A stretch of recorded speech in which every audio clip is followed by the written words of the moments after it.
Okay,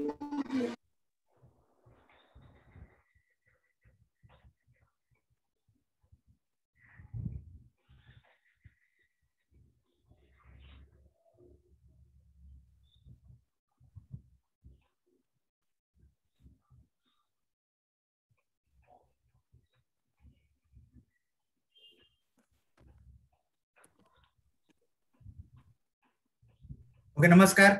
माझा आवाज clear येतोय? येस. सर यस, एकदम ओके. क्लिअर.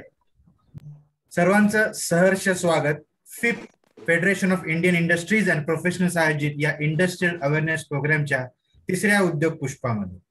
सुरुवात करताना दोन फेमस वाक्य जे उद्योजकतेसाठीच लिहिले गेले असे मला वाटतात त्यांनी आपण सुरुवात करूया. पहिलं म्हणजे एकत्र येणं ही तर सुरुवात आहे, एकत्र राहणं ही प्रगती आहे आणि एकत्र काम करणं यातच यश दडलेलं आहे. आणि दुसरं वाक्य आहे की जर आपल्याला जोरात धावायचं असेल तर एकटे धावा आणि खूप लांब पर्यंत धावायचं असेल तर सगळ्यांना एकत्र घेऊन धावा. आणि याच दोन वाक्यांनी प्रेरित होऊन उद्योजकांना सहकार्य करण्यासाठी उद्योजकांनीच निर्माण केलेली उद्योजकतेसाठी उद्योजकांसाठी निर्माण केलेला हा फिप ही संघटना आणि त्याच्या अंतर्गत हा इंडस्ट्रियल अवेअरनेस प्रोग्राम. आता प्रश्न हा की इंडस्ट्रियल अवेअरनेस प्रोग्राम का?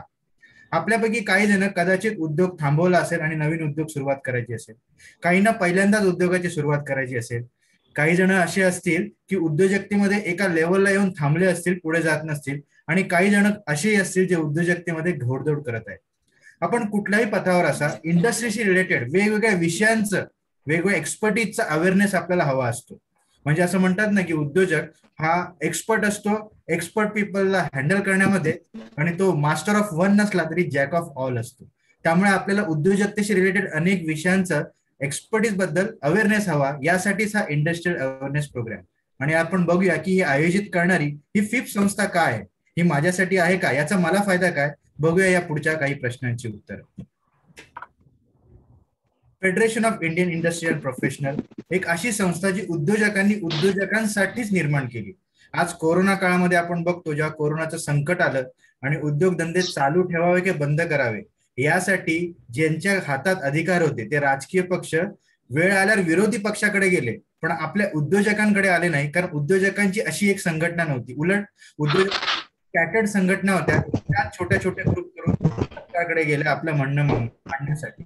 तर फक्त त्याच्या काळात नाही तर कुठल्याही काळामध्ये आपले प्रश्न सोडवण्यासाठी, आपल्या प्रश्नांना वाचा फोडण्यासाठी, एकमेकांना सहकार्य आणि प्रेरित करण्यासाठी निर्माण करण्यात आलेली ही federation of Indian industries and professional ही संस्था. सो ही संस्था जी आहे ही एक एनजीओ आहे, non political non trade union, not for profit organisation. 2020 October मध्ये याची स्थापना करण्यात आली. आपल्याला सगळ्या इंडस्ट्रीच्या लोकांना प्रोफेशन्सला एकत्र येऊन पुढे जाण्यासाठी ज्या ज्या प्रकारे सर्वतोपरी सहकार्याची प्रेरणा देण्याचं काम आणि एक व्यासपीठ जिथे आपण आपले प्रश्न मांडू शकतो, प्रश्न सोडू शकतो, त्यासाठी फिपचे निर्माण करण्यात आलं.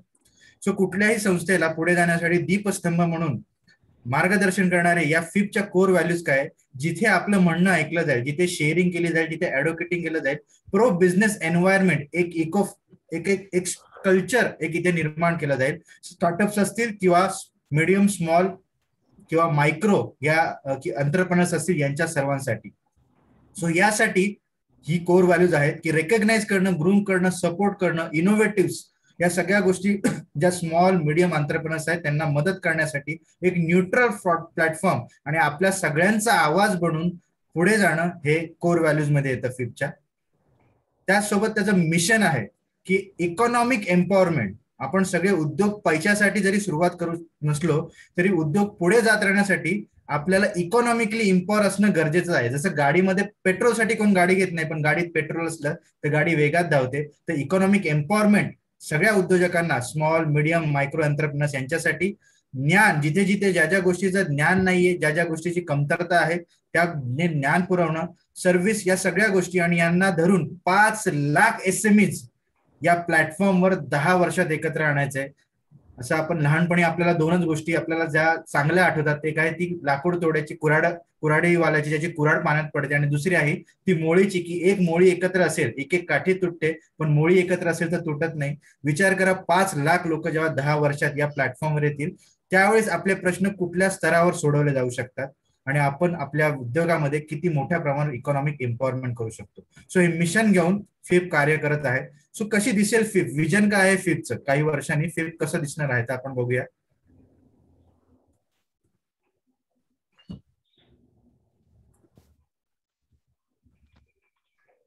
Okay. So facilitate and boost entrepreneurship and entrepreneurship development in India.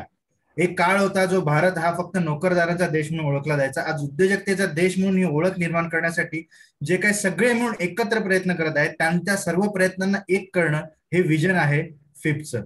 त्याचबरोबर एंटरप्रेन्योरशिप फ्रेंडली इकोसिस्टम, कुठलाही व्यवसाय हा फले फुले इसके लिए या म्हणजे म्हणतात ना आपण की त्याचा ग्रोथ होण्यासाठी एक इकोसिस्टम, तशी स्ट्रॉंग इकोसिस्टम असणं गरजेचं आहे, तर तो तसा प्रॉस्पर होतो बिझनेस. सो अशी एक एंटरप्रेन्योरशिप फ्रेंडली इकोसिस्टम याच्यासाठी कॉन्ट्रीब्युट करणे. Support and recognise innovative concept आहेत, ग्लोबली कॉम्पिटेटिव्ह एसएमईज आहेत भारतामध्ये, याच्यासाठी ती काम करणार आहे. एक मिनिट. सो एक मिनिट, आपण एक टेक्निकल एरर आलेला आहे, जस्ट एक minute.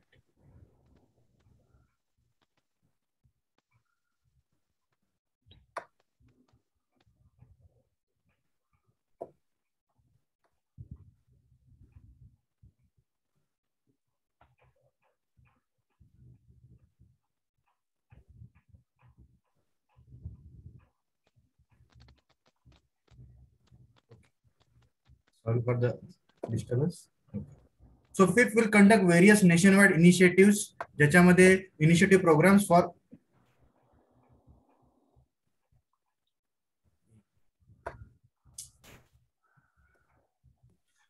Innovative and disruptive small and medium enterprises across India. फक्त महाराष्ट्रात आज सुरुवात जरी पुण्यातून करत असलो तरी भारतभर याचं कार्य घेऊन जायचं हे विजन आहे फिपचं. सो ऑब्जेक्टिव्ह आहे आपल्या सगळ्यांना एकत्र घेऊन जाणं. Unite influential and powerful businessman, industries and knowledge workers through out the world. जगभरात जे काही या वेगवेगळ्या इंडस्ट्रीशी रिलेटेड पॉवरफुल लोक आहेत, इंडस्ट्रीज आहेत, बिझनेसमॅन आहेत, यांना एकत्र करणं. एक मॅनेज नॉलेज इन्स्टिट्यूशन आणि व्हॅल्यू बेस्ड एज्युकेशन प्रोव्हाइड करणं, क्रिएट करणं, या सगळ्या हे ऑब्जेक्टिव्ह आहेत फिफ्थचे. Purpose and overview. So purpose काय, हेल्प टू बिझनेस, थोडक्यात बिझनेस पीपलला मदत करणार, बिझनेस उद्योजकांना आणि उद्योजकतेला मदत करणारा एक इकॉनॉमिकल डेव्हलपमेंट करणं, industries development, industrial awareness. So हे सगळे पर्पज आणि ओव्हरव्ह्यू आहेत. So how we will achieve this, त्यासाठी काय केलं जातं तर फिप मध्ये बिझनेस मीटिंग्स वीकली घेतल्या जातात, जिथे अनेक उद्योजक वेगवेगळ्या क्षेत्रातले एकत्र येतात.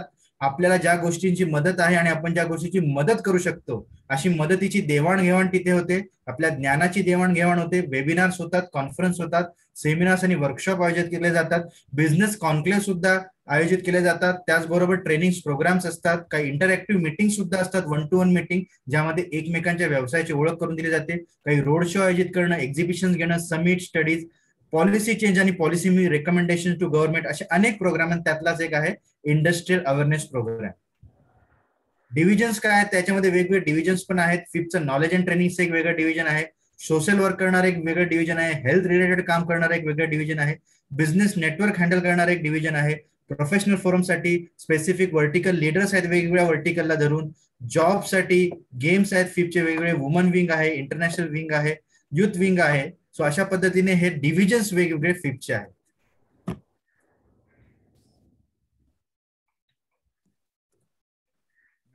टेक्निकल इश्यू येत आहे.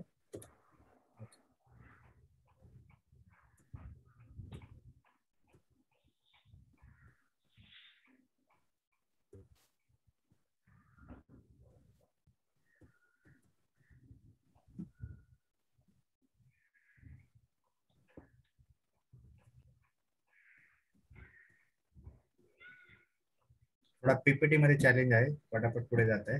सो आपण डायरेक्टली आता विषयाला सुरुवात करूया, इंडस्ट्रियल अवेअरनेस प्रोग्रामला.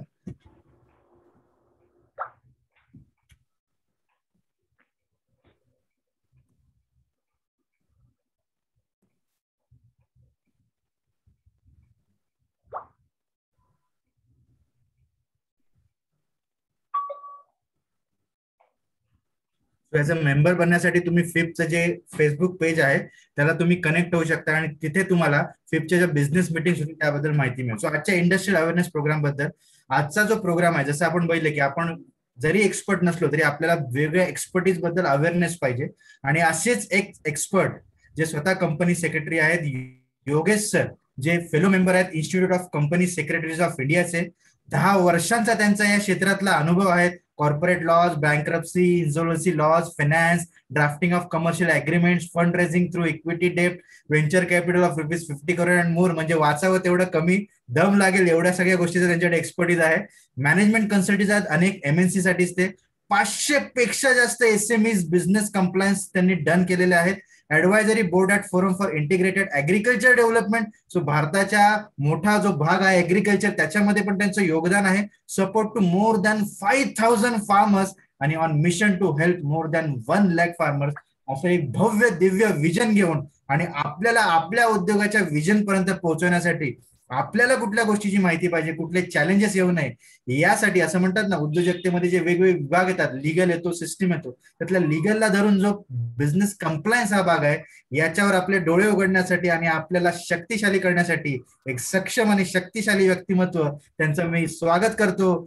कंपनी सेक्रेटरी योगेश सर, आपण आवाज अनम्यूट करून त्यांच्यासाठी एकदा जोरदार टाळ्या वाजूया. म्यूट अनम्यूट कर. थँक्यू. Thank you sir. माझ्याबद्दल इतकं छान बोलल्याबद्दल तुमचं मनापासून आभार. आवाज येतोय माझा सगळ्यांना? I am audible to you, all of you? Yes sir, तुमचा आवाज येतोय. ओके. सो मी पहिला माझी स्क्रीन शेअर करतो. आता तुम्हाला को होस्ट केलंच असेल. 1 सेकंड.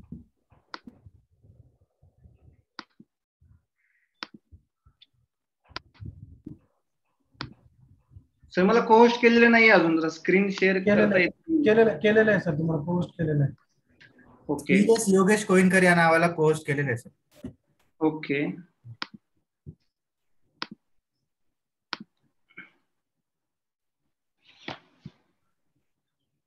झाली माझी स्क्रीन शेअर? दिसते सगळ्यांना? नाही हॅलो, नाही झालेली सर.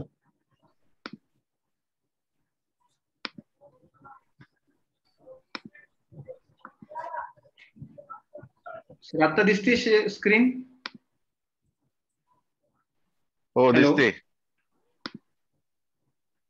दिसते सर. ओके. सर मला नेक्स्ट करता येत नाही पण सर इथनं मला एक तर तुमच्याकडे पीपीटी असं करता का शेअर तुम्ही? कोइनकर सर दिसत नाहीये, तुमची स्क्रीन दिसत नाही आम्हाला. येस. 1 सेकंड मॅडम, टेक्निकल थोडासा इश्यू येतोय इथं, चॅलेंजेस. करूयात आपण ते.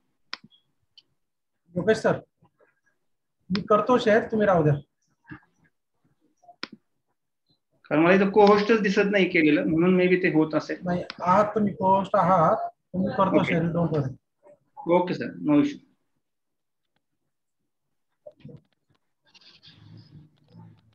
Yes sir. येस सर, मी आता करू शेअर परत का तुम्ही केली ऑलरेडी? केली शेअर केलेली आहे सर. ओके. धन्यवाद FIPP foundation of Indian industries and professional. मी माझा व्हिडिओ पण आता ऑन केलेला आहे. सो माझ्याबद्दल एवढं छान बोलल्याबद्दल प्रथमतः FIPPचं धन्यवाद आणि इतकं नाईसली इंट्रोडक्शन दिलं माझ्याबद्दल. सर स्क्रीन नेक्स्ट केली तरी चालेल?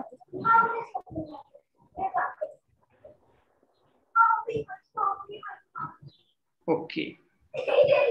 मोस्टली आज या ठिकाणी सगळ्यांना कंप्लायन्सेस बद्दल लर्न करायला तुम्हाला आवडेल. जर तुम्हाला येस वाटत असेल तर please type in the chat box yes yes yes. आणि या कंप्लायन्सेस माध्यमातून तुम्हाला जर स्वतःला काही स्वतःची सेव्हिंग्स तुमच्या पेनल्टीज ज्या जातायत बिझनेस मध्ये, जे तुम्ही एक्सेस टॅक्सेस पे करतायत, ते कमी करायला कुणाला आवडेल? So please type in the chat box yes yes. I would like to see comments in the chat box, please.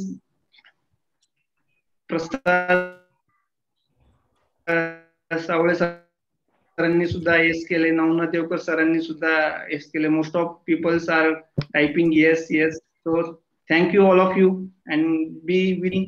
आपलं नेक्स्ट सेशन हे ऑलमोस्ट 1 आवरचं असेल, तर मोस्टली इंटरॅक्टिव्ह कसं याबद्दल आपण नक्कीच प्रयत्न करूया. सो बिफोर दॅट स्टार्टिंग मला तुम्हाला स्टोरी सांगावीशी वाटते रिलायन्स बद्दल.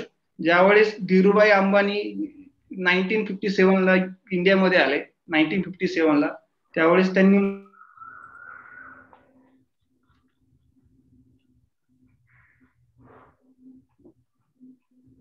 माझी पब्लिक लिमिटेड कंपनी असेल, पण त्यांनी तो बिझनेस त्यावेळेस स्टार्ट केला 1957 मध्ये. त्यावेळेस नुकताच भारत आणि त्या काळात त्यांनी बिझनेस स्टार्ट केला. पेट्रोकेमिकल्स असतील किंवा अजून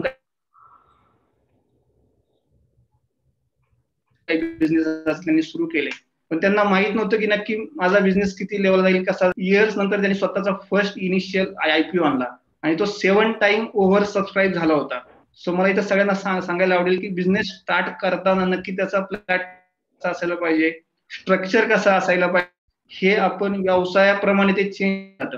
सो स्मॉल स्केल बिझनेस असेल तर की काय स्ट्रक्चर असायला पाहिजे, ज्यावेळेस काही असतील, काही तुमच्याकडे पार्टनर्स असतील, फंडिंग घेऊन येत असेल तर specifically depend on the nature of the business तुमचं लिगल स्ट्रक्चर हे खूप इम्पॉर्टंट आहे. तर कुठलाही हाऊ टू स्टार्ट बिझनेस हे कुठल्याही बिझनेसमनच्या माइंडमध्ये येतं. मग त्यासाठी व्हेरियस ऑप्शन एकतर आहे प्रोप्रायटरशिप आहे, पार्टनरशिप फर्म्स आहेत, प्रायव्हेट लिमिटेड कंपनीज आहेत आणि लिमिटेड लायबिलिटी पार्टनरशिप फर्म आहेत. ह्याच्यात specifically depend on the business, depend on. तर आज आपण पाहणार आहोत की कुठला टाईप चांगला असेल किंवा कुठल्याचे ऍडव्हान्टेज आहेत, कुठल्याचे डिसएडव्हान्टेजेस आहेत, नक्की कुठल्या वेळी कुठला बिझनेस तुम्ही फॉर्म मध्ये स्टार्ट केला. तर आज थ्रू आउट आपण ह्या विषयी वरती चर्चा करणार आहोत. तर sir next PPT.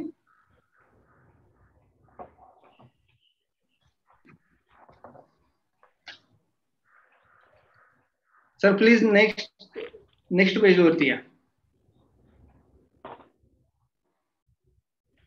Hello.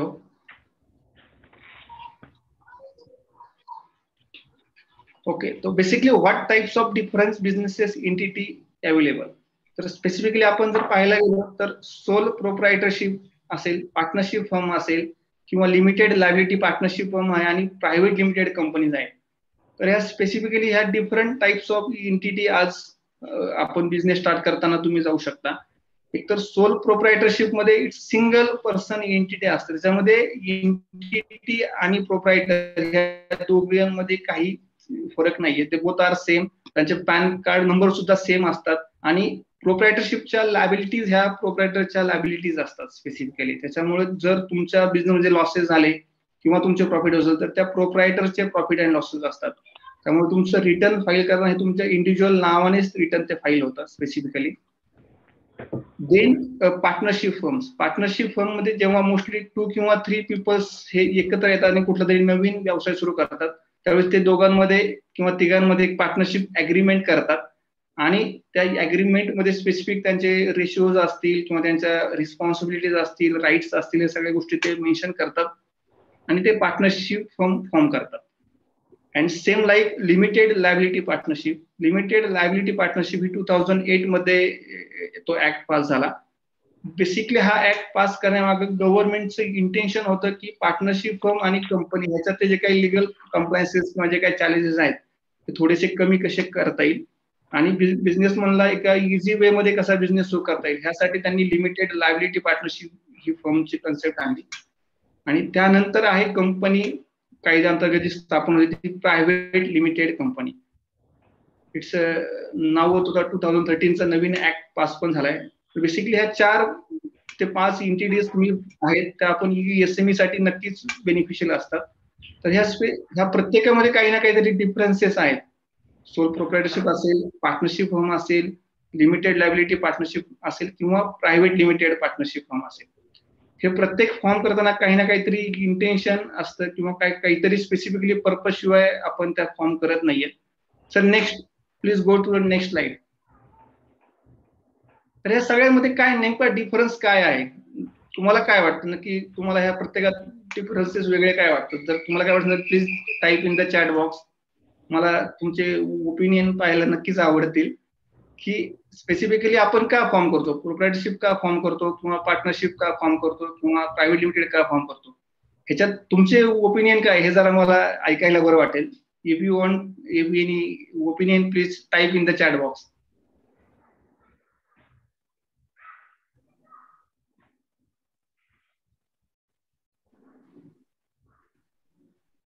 Prashant Karande म्हणतायत नॉट क्लिअरली ऑडिबल. आवाज येत नाही का माझा सर? हॅलो.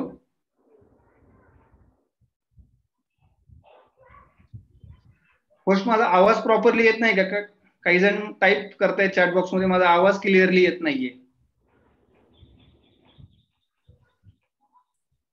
हा येतोय योगेश, आवाज येतोय. इज इट गुड ना? Yes, okay yes. Thank you. Okay, thank you very much. Yes. Okay, so basically आपण कुठलाही बिझनेस नक्की कुठल्या टाईपचा आहे हे आपण कसं ओळखू शकतो, तर ते तुमच्या नावावरून तुम्ही त्याला सहज आयडेंटिफाय करू शकता. इथं मी काही एक्झाम्पल तुम्हाला सांगितलेत. जर तुम्हाला सोल प्रोप्रायटरशिप आणि पार्टनरशिप मध्ये काही फरक जर तुम्हाला कसं, त्याच्या स्पेसिफिकली काही राम अँड श्याम असोसिएट्स किंवा राम अँड कंपनीज किंवा राम अँड श्याम एंटरप्राइजेस असे वर्ड तुम्हाला जर ऐकण्यात आले की तुम्ही लगेच त्याला समजा की प्रोप्रायटरशिप आहे किंवा पार्टनरशिप फर्म आहे. सेम त्याप्रमाणे जर तुम्हाला लिमिटेड लायबिलिटी पार्टनरशिप आयडेंटिफाय करायची असेल तर तिच्या नावाच्या शेवटी हा कंपल्सरी LLP हा वर्ड असतो. सो तुम्ही लगेच आयडेंटिफाय करू शकता की ही LLP म्हणून फॉर्म झालेली आहे. आणि in case of the private limited company तिच्या नावाच्या शेवटी प्रायव्हेट लिमिटेड हा वर्ड आहे. सो तुम्ही इझिली रिकॉग्नाइज करू शकता की ही LLP आहे, ही पार्टनरशिप फर्म आहे का ही प्रोप्रायटरशिप फर्म आहे. बट जर तुम्हाला LLP किंवा जर प्रायव्हेट लिमिटेड कंपनी फॉर्म करायची असेल तर तुम्हाला कंपल्सरी ट्रेडमार्क ऍक्ट अंडर सुद्धा काही गोष्टी व्हेरीफाय कराव्या लागतात. ज्या वेळेस आपण LLP किंवा प्रायव्हेट लिमिटेड कंपनी इनकॉर्पोरेट करायला जातो त्यावेळी त्याच्या आधी तुमचं नाव किंवा तुमचा जो काही बिझनेस एंटिटी किंवा तुमचा जो व्यवसाय असेल किंवा तुमचे प्रोडक्ट आहेत ते ट्रेडमार्क ऍक्टच्या अंडर सुद्धा ते कव्हर आहे का हे सुद्धा चेक केलं जातं. हे जर तुमचं चेक केलेलं नसेल तर कुठलाही बिझनेस सुरू करण्याच्या आधी तुम्ही तुमचे प्रोडक्ट्स, तुमचे सर्व्हिसेस ह्या ट्रेडमार्क ऍक्टच्या अंडर आधी रजिस्टर्ड करा. कारण आपण स्टार्टिंगला बिझनेस स्टार्ट करतो, over the period of time तो ग्रो होतो आणि हळूहळू त्यानंतर असं कळतं की ह्या नावाचा ऑलरेडी ब्रँड एस्टॅब्लिश झालाय आणि त्यावेळी पुन्हा आपण तो ब्रँड पुन्हा जाऊन चेंज करू शकत नाही. त्यासाठी आपण आपले फंड्स, आपली एनर्जी, आपले टाइम्स ह्या सगळ्या गोष्टी आपण युटिलाइज केलेल्या असतात. सो कुठलाही बिझनेस स्टार्ट करताना तुमचं प्रोडक्ट, तुमच्या सर्व्हिसेस ह्या ट्रेडमार्क ऍक्टच्या अंडर पहिल्यांदा स्वतःला हे करा, रजिस्टर करा आणि ते रजिस्टर झाल्यानंतरच तुम्ही तुमच्या व्यवसायाला स्टार्ट करा. कारण आम्ही पाहतो की ज्यावेळेस कुठलाही नवीन क्लायंट येतो आमच्याकडे कंपनी फॉर्मेशन करण्यासाठी LLP फॉर्मेशनला, तर कंपल्सरी ट्रेडमार्क ऍक्टच्या अंडर आता चेक होतं. त्याच्यातल्या काही स्पेसिफिक प्रोव्हिजन्स आहेत, त्याप्रमाणे जर तुमचं नाव नसेल तर तुम्हाला ऍप्लिकेशन अप्रूव्ह तुमचं होत नाही.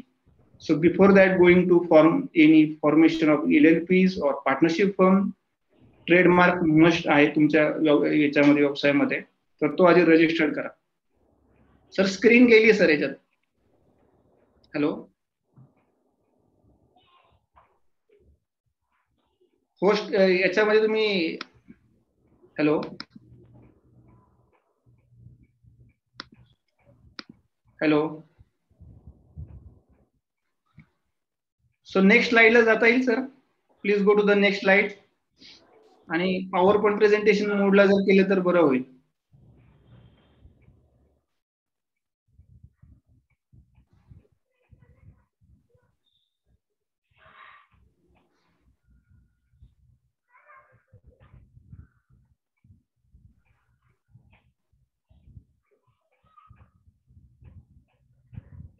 थोडा इथं टेक्निकल इश्यूज आहेत, पण आज ह्या ऑनलाईनच्या याच्यामध्ये थोडेसे इश्यूज नक्कीच येतील.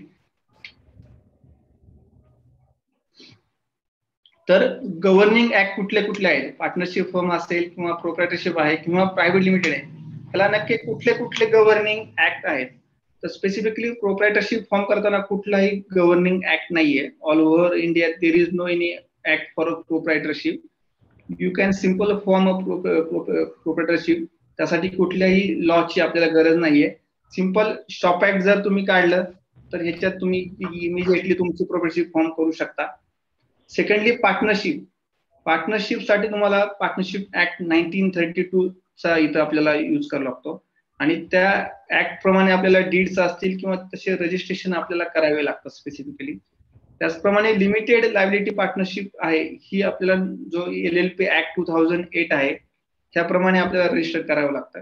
Same like private limited company जर असेल तर कंपनी कायदा 2013 च्या रूल्स प्रमाणे आपल्याला ह्या सगळ्या ऍक्टचं आपल्याला ऍप्लिकेबल करतो. त्यामुळे डिपेंड ऑन द एंटिटी, प्रोप्रायटरशिप असेल, पार्टनरशिप फर्म असेल किंवा LLP असेल किंवा प्रायव्हेट लिमिटेड कंपनी असेल, ह्या प्रत्येकाला स्पेसिफिकली काही ऍक्ट आहेत. त्या ऍक्ट प्रमाणे काही प्रोव्हिजन्स आपल्याला मेंटेन करावे लागतात. काही इयरली कंप्लायन्सेस असतात.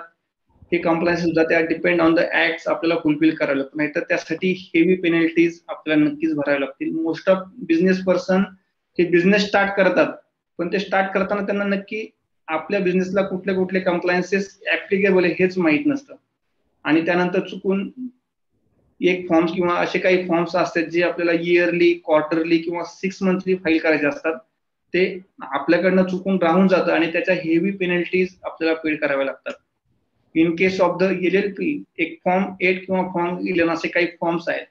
जर तुम्ही त्या वेळेत जर काही तो फॉर्म्स फाईल केला नाही तर per day 100 rupees penalties mostly bear करायला लागतात. आणि मी असे सुद्धा काही लोक पाहिलेत की ज्यांनी 10 lakhs पेक्षा जास्त सुद्धा पेनल्टीज बिअर केल्यात, कारण त्यांना ते माहित नव्हतं किंवा त्यांना त्यांचे कोणी कन्सल्टंट त्यांना सांगितलं नसेल वेळेवर. पण for that they pay more than 10 lakh rupees penalty on the simple form, ज्याची फी फक्त 50 रुपये फी आहे. जर तुम्ही त्या फॉर्म्स वेळेत जर फाईल केले तर त्याची फी फक्त 50 रुपये. पण जर तुम्हाला लॉ माहित नाहीये, त्याचे कॉन्सिक्वेन्सेस तुम्हाला माहित नाहीये, तर more than lakh of rupees तुम्ही फक्त पेनल्टीज वरती घालू शकता. Sir please go ahead, next slide.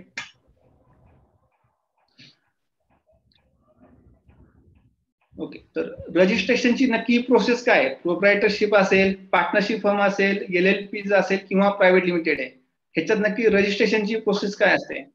तर आज मोस्टली प्रोसेस या सगळ्या ऑनलाईन झाल्यात. कोविड आहे, त्यानंतर लॉकडाऊन आणि ह्या सगळ्या गोष्टींमध्ये आता प्रत्येकाला सगळ्या ठिकाणी जाणं पॉसिबल नाहीये. तर गव्हर्नमेंटने सुद्धा त्यांचं स्ट्रक्चर थोडंसं चेंज केलंय आणि मोस्ट ऑफ कंप्लायन्सेस आता सगळेच ऑनलाईन झाले. मोस्ट ऑफ रजिस्ट्रेशन असतील किंवा कंप्लायन्स, हे सगळ्या गोष्टी तुम्ही घर बसल्या विदिन क्लिक सगळ्या गोष्टी करू शकता. तर प्रोप्रायटरशिपला असा कुठलाही ऍक्ट नाही, त्यामुळे त्याला नो सच रिक्वायरमेंट, त्याला कुठल्याही रजिस्ट्रेशनची गरज नाहीये. तुम्ही सिंपल शॉप ऍक्ट किंवा MSME लायसन काढून तुमचा बिझनेस स्टार्ट करू शकता आणि इट्स इझी टू वाइंड. प्रोप्रायटरशिप ही इतकी सोपी आहे की तुम्ही कधीही ओपन करू शकता आणि कधीही क्लोज करू शकता. त्याला कुठल्याही स्पेसिफिक लॉची रिक्वायरमेंट नाहीये.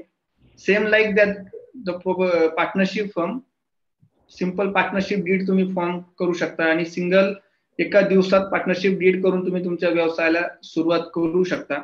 वगैरे जे काही ROF आहे त्या ROF ला तुम्हाला काही फॉर्म सबमिट करावे लागतात as a registered partnership firm करण्यासाठी. And then limited liability partnership ही ministry of corporate affairs under govern होते. त्यामुळे LLP चे काही प्रोसेस आहे, काही फॉर्म्स असतील, नेम, ऍप्लिकेशन, डिजिटल सिग्नेचर्स आणि काही फॉर्म्स असतील इनकॉर्पोरेशनचे, हे तुम्ही एकदा हे केलं की विदिन 7 to 10 days मध्ये आपण लिमिटेड लायबिलिटी पार्टनरशिप फॉर्म करू शकतो आणि नेक्स्ट डेज पासून तुम्ही तुमच्या व्यवसायाला सुरुवात करू शकता. Same like as a private limited company, it also govern under the ministry of corporate affairs. त्याला सुद्धा एक विदिन 7 to 10 days पिरियड मध्ये आपण ह्या प्रायव्हेट लिमिटेड कंपनीज रजिस्टर्ड करू शकता आणि तुमच्या बिझनेसला सुरुवात करू शकता. इथे काही लॉज असे आहेत की तुम्हाला कंपल्सरी नेम अप्रुव्हल घेण्याची गरज आहे, स्पेसिफिकली LLPs आणि पार्टनरशिपच्या केसमध्ये. पण प्रोप्रायटरशिप आणि पार्टनरशिप मध्ये असं काही नाही, तुम्ही कुठल्याही नावाने आणि कुठल्याही स्टाईलमध्ये तुमचा बिझनेस सुरू करू शकता. त्यासाठी कुठलंही रिस्ट्रिक्शन नाहीये त्यामध्ये. सगळेजण माझ्यासोबत आहात का? बराच वेळ झालाय मीच बोलतोय. Navnath sir, please type in the chat box, are you with me? Yes, yes, we are with you, sir. Yes, yes, please type in the chat box.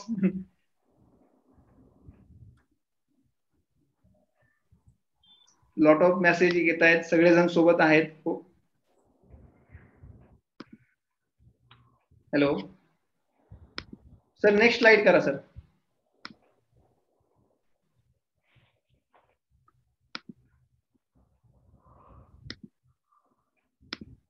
Okay, तर ओनरशिप नक्की कुणाकडे आहे? ह्याच्यामध्ये प्रोप्रायटरशिप असेल किंवा पार्टनरशिप फर्म असेल किंवा LLPs असेल, ह्याच्यामध्ये ओनरशिप नक्की कुणाकडे असते? तर स्पेसिफिकली ओनरशिप मध्ये, प्रोप्रायटरशिप मध्ये ओनरशिप ही प्रोप्रायटर कडेच असते, कारण he is a one man company. So that's why त्याच्यात काही डिफरन्सेस नाहीये. ओनरशिप प्रोप्रायटरशिप मध्ये तुम्ही सेमच असतात, त्यामुळे तुमच्याकडे स्वतःकडेच मेजरली ओनरशिप असते. In case of the partnership firm, ह्याच्यामध्ये जे काही पार्टनर्स असतील, ऍक्टिव्ह पार्टनर असतील किंवा तुमचे स्लीपिंग पार्टनर असतील, basically all partners are the owner of that partnership firm. Okay, आणि LLP मध्ये LLP चे काही डेझिग्नेटेड पार्टनर असतात.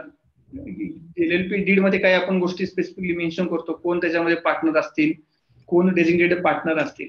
तर specifically owner are the designated partners. आणि in private limited company ownership ही शेअर होल्डर्स कडे असते, कारण बोर्ड ऑफ डायरेक्टर हे ओनली नॉमिनी असतात on behalf of the shareholders, पण ultimate ownership is in the hand of the shareholders. Okay, तर हे खूप महत्वाचं आहे की नक्की ह्या फॉर्मॅटमध्ये ओनरशिप कुणाकडे असते, ह्याच्यामध्ये कोण नक्की, आणि जर लायबिलिटीज असतील, काही कॉन्सिक्वेन्सेस झाले असतील, काही लॉसेस झाले असतील, तर नक्की ते कुणाला ऍप्लिकेबल होते किंवा त्याचे कोण रिस्पॉन्सिबल आहेत. तर ह्या डिपेंड ऑन द टाइप्स, हे खूप मॅटर करतं की याची ओनरशिप कुणाकडे आहे. Yes, go to the next page sir.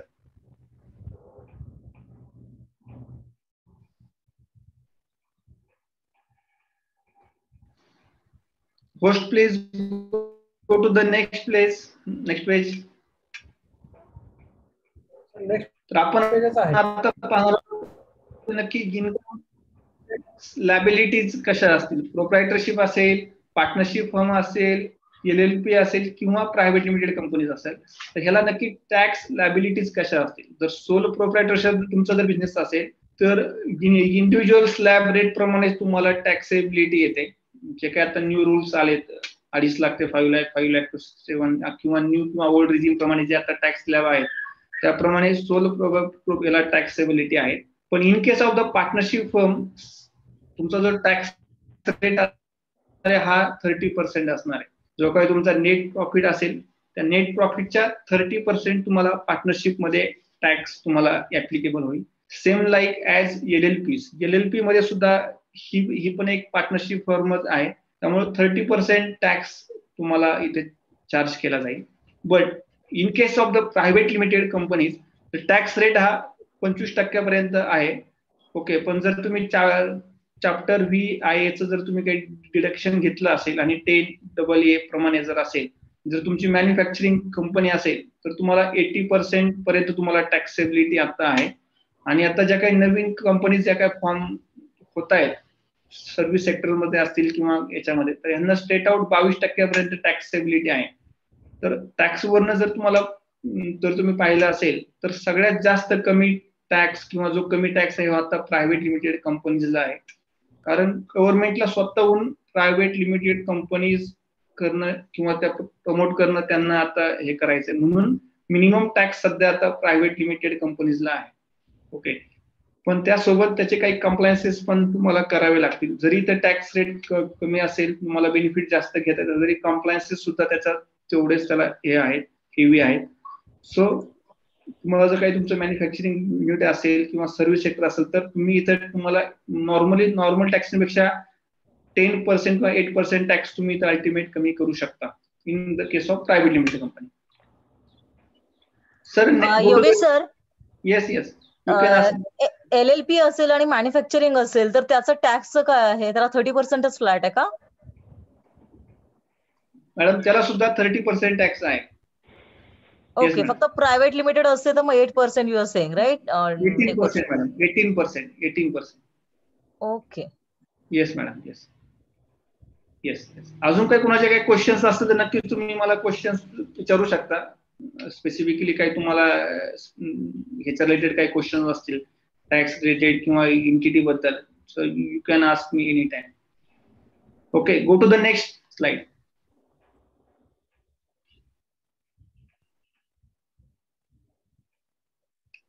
तर LLPs असेल, प्रोप्रायटरशिप फर्म असतील किंवा स्पेसिफिकली प्रायव्हेट लिमिटेड कंपनी असेल, तर ह्याच्यामध्ये नक्की मिनिमम आणि मॅक्झिमम मेंबर्स किती असू शकतात?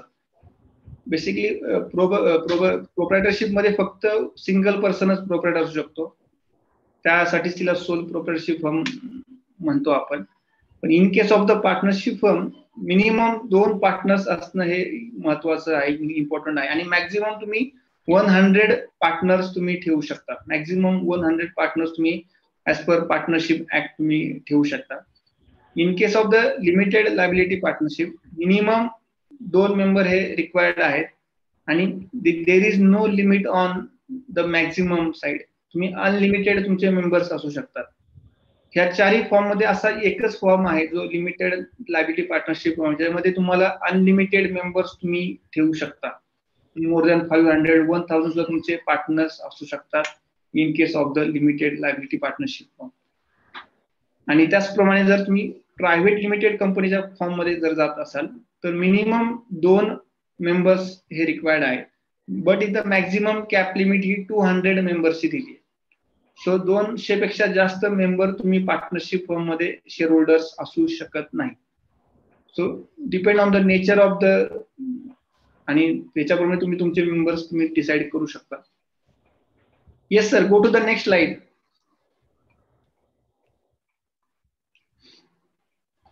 आता ह्या कंप्लायन्सेस काय आहेत नक्की? प्रोप्रायटरशिप असेल, पार्टनरशिप फर्म असतील किंवा प्रायव्हेट लिमिटेड कंपनीज, ह्याला कंप्लायन्सेस काय?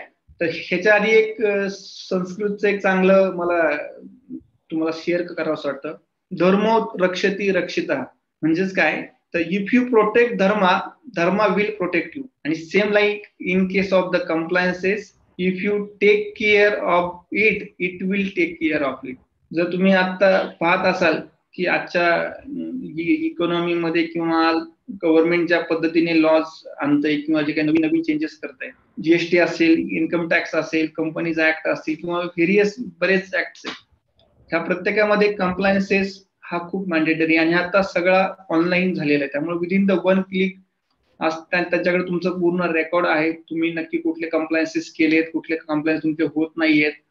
तर ह्या सगळ्या गोष्टी आता ऑटोमेटेड व्हायला लागल्या. ह्याच्यामध्ये आर्टिफिशियल इंटेलिजन्सचा सुद्धा आता वापर मोस्टली होईल आता, आणि तो सुद्धा त्यांनी चालू केलेला आहे. त्यामुळे जर तुम्हाला बिझनेस तुमचा ग्रो करायचा असेल, एका चांगल्या लेवलला न्यायचा असेल, तर चांगलं स्केलअप करायचं असेल, तर कंप्लायन्सेस हा मस्ट आहे. त्याला कुठलाही आता बायपास केलेला नाहीये. आणि त्याच्या पेनल्टी सुद्धा एवढ्या हेवी आता स्टार्ट केल्यात. तुम्ही जीएसटी असेल 100 rupees minimum per day penalties आहेत, किंवा जर तुम्ही सिंपल रिटर्न जरी फाईल केलं नाही तरी तुम्हाला 20 रुपीज 50 रुपीज जीएसटी मध्ये तुम्हाला पेनल्टीज भरावे लागतात. तर हे नक्की कंप्लायन्सेस कसे कसे कुणाकुणाला ऍप्लिकेबल आहे आता ते आपण पाहूयात. तर जीएसटी कंप्लायन्सेस आहेत ते, जर तुमची एंटिटी, जर तुमचा टर्नओव्हर हा 20 लाखच्या जर पुढे असेल, ऍज अ प्रोफेशनल तुम्ही असाल, लाईक मी, सीए सीएस प्रोफेशनल जे आहेत, तर 20 लाखच्या पुढे जर रिसिट्स असतील किंवा तुमचं टर्नओव्हर असेल तर तुम्हाला जीएसटी रजिस्ट्रेशन हे मस्ट आहे. त्याचप्रमाणे इन केस नॉर्मल तुमचे मॅन्युफॅक्चरिंग असेल किंवा तुमच्या सर्व्हिसेस असतील, तुमचं ट्रेडिंग असेल, तर 40 लाखच्या पुढे जर तुम्ही तुमचा टर्नओव्हर जात असेल तर तुम्हाला कंपल्सरी जीएसटीच्या ऍक्ट अंडर रजिस्ट्रेशन घेणं हे मॅन्डेटरी आहे. आणि त्याचे जे काही रिटर्न्स आहेत ते काही मंथली आहेत किंवा काही क्वार्टरली सुद्धा आहेत. त्याचप्रमाणे आपल्याला एक अॅन्युअल रिटर्न सुद्धा याचं एक फाईल करावं लागतं. आणि कंपल्सरी अॅन्युअल ऑडिट आहे, जे तुमचा टर्नओव्हर जर 5 करोड पेक्षा जास्त जर जात असेल तर चार्टर्ड अकाउंटंट करणं तुम्हाला त्याचं जीएसटी ऑडिट करून घेणं हे मॅन्डेटरी आहे. सो ऍज पर जीएसटी कंप्लायन्सेस, तुमचं नेचर ऑफ बिझनेस काही असू द्या, तुमची प्रोप्रायटरशिप कशी असू द्या, पार्टनरशिप, एलएलपीज आणि प्रायव्हेट, ह्या सगळ्यांना लॉज इक्वल आहे in case of the GST. So तुम्ही कुठल्या फॉर्म मध्ये आहात किंवा तुमचा nature of type of business काय हे इथं मॅटर करत नाही. तुम्ही जीएसटी ऍक्टच्या under depend on the turnover हा सगळा त्यांचा क्रायटेरिया आहे. सो तुम्हाला त्याप्रमाणे त्याचे कंप्लायन्सेस हे नक्कीच करावे लागते. Okay, go to the next page. Okay, तर इन्कम टॅक्सचे काय काय कंप्लायन्सेस असतील, तर प्रोप्रायटरशिप असेल, पार्टनरशिप फर्म असेल, एलएलपीज किंवा प्रायव्हेट लिमिटेड, सगळ्यांना इन्कम टॅक्स रिटर्न हे मॅन्डेटरी आहे. आता तर तुम्ही पाहताय की त्याची डेट सुद्धा त्यांनी आता इतकं स्ट्रिक्टली केलंय की तुम्हाला हार्डली 1 इयरचा पण टाइम पिरियड देत नाही. पहिले तुम्ही more than 2 year 3 year back जाऊन रिटर्न फाईल करू शकत होता, पण आता कंपल्सरी विदिन ज्या काही ड्यू डेट्स असतील त्याच्या आतच तुम्हाला रिटर्न्स फाईल करायचे. जर तुम्ही रिटर्न्स फाईल केले नाही तर तुम्हाला अलाउड सुद्धा करत नाही ते रिटर्न फाईल करायला. त्यामुळे डिपेंड ऑन द नेचर तुमचं काही असू दे, तुम्हाला इन्कम टॅक्स रिटर्न हे कंपल्सरी फाईल इथं करावंच लागणार आहे. आणि जर तुमचं टर्नओव्हर हा मोर दॅन 50 लाख जर असेल ऍज अ प्रोफेशनल आणि 5 कोटीपेक्षा जर जास्त तुमचं जर असेल तर तुम्हाला टॅक्स ऑडिट सुद्धा ऍप्लिकेबल आहे, ते तुम्हाला इथे करावं लागेल. आणि in case of the PF आणि जीएसआय तुम्ही प्रोप्रायटरशिप असाल, प्रायव्हेट लिमिटेड असेल, LLP असेल किंवा प्रायव्हेट लिमिटेड, ह्या सगळ्यांना जर तुमचे एम्प्लॉईज मोर दॅन 20 पेक्षा जास्त असतील तर आपल्याला कंपल्सरी पीएफ आणि ESI रजिस्ट्रेशन हे करावं लागतं. त्याच्यामुळे आणि ते मॅन्डेटरी त्याचे मंथली रिटर्न सुद्धा आहेत, ते सुद्धा आपल्याला वेळच्या वेळी फाईल हे करावे लागतात. सो ह्या ठिकाणी तुमची प्रोप्रायटरशिप असेल, पार्टनरशिप फर्म असेल, LLP असेल किंवा प्रायव्हेट असेल, इन्कम टॅक्स, GST, पीएफ आणि ESI हे तर आपल्याला कंपल्सरी फाईल करावंच लागणार आहे. Depend on your turnover, employees तुमचे किती आहेत, हा सगळा क्रायटेरिया तेवढाच इम्पॉर्टंट, कारण ह्याच्या पेनल्टीज खूप आहे. आपण यातलं एक जरी रिटर्न वेळेवर फाईल जरी नाही केलं तरी त्याचे ह्यूज लॉसेस आपल्याला नक्कीच मिळतात आणि त्यानंतर काही नोटीस यायला स्टार्ट होतात. त्यामुळे ह्या गोष्टीकडे आपण तेवढंच लक्ष दिलं पाहिजे as a business person. Go to the next page.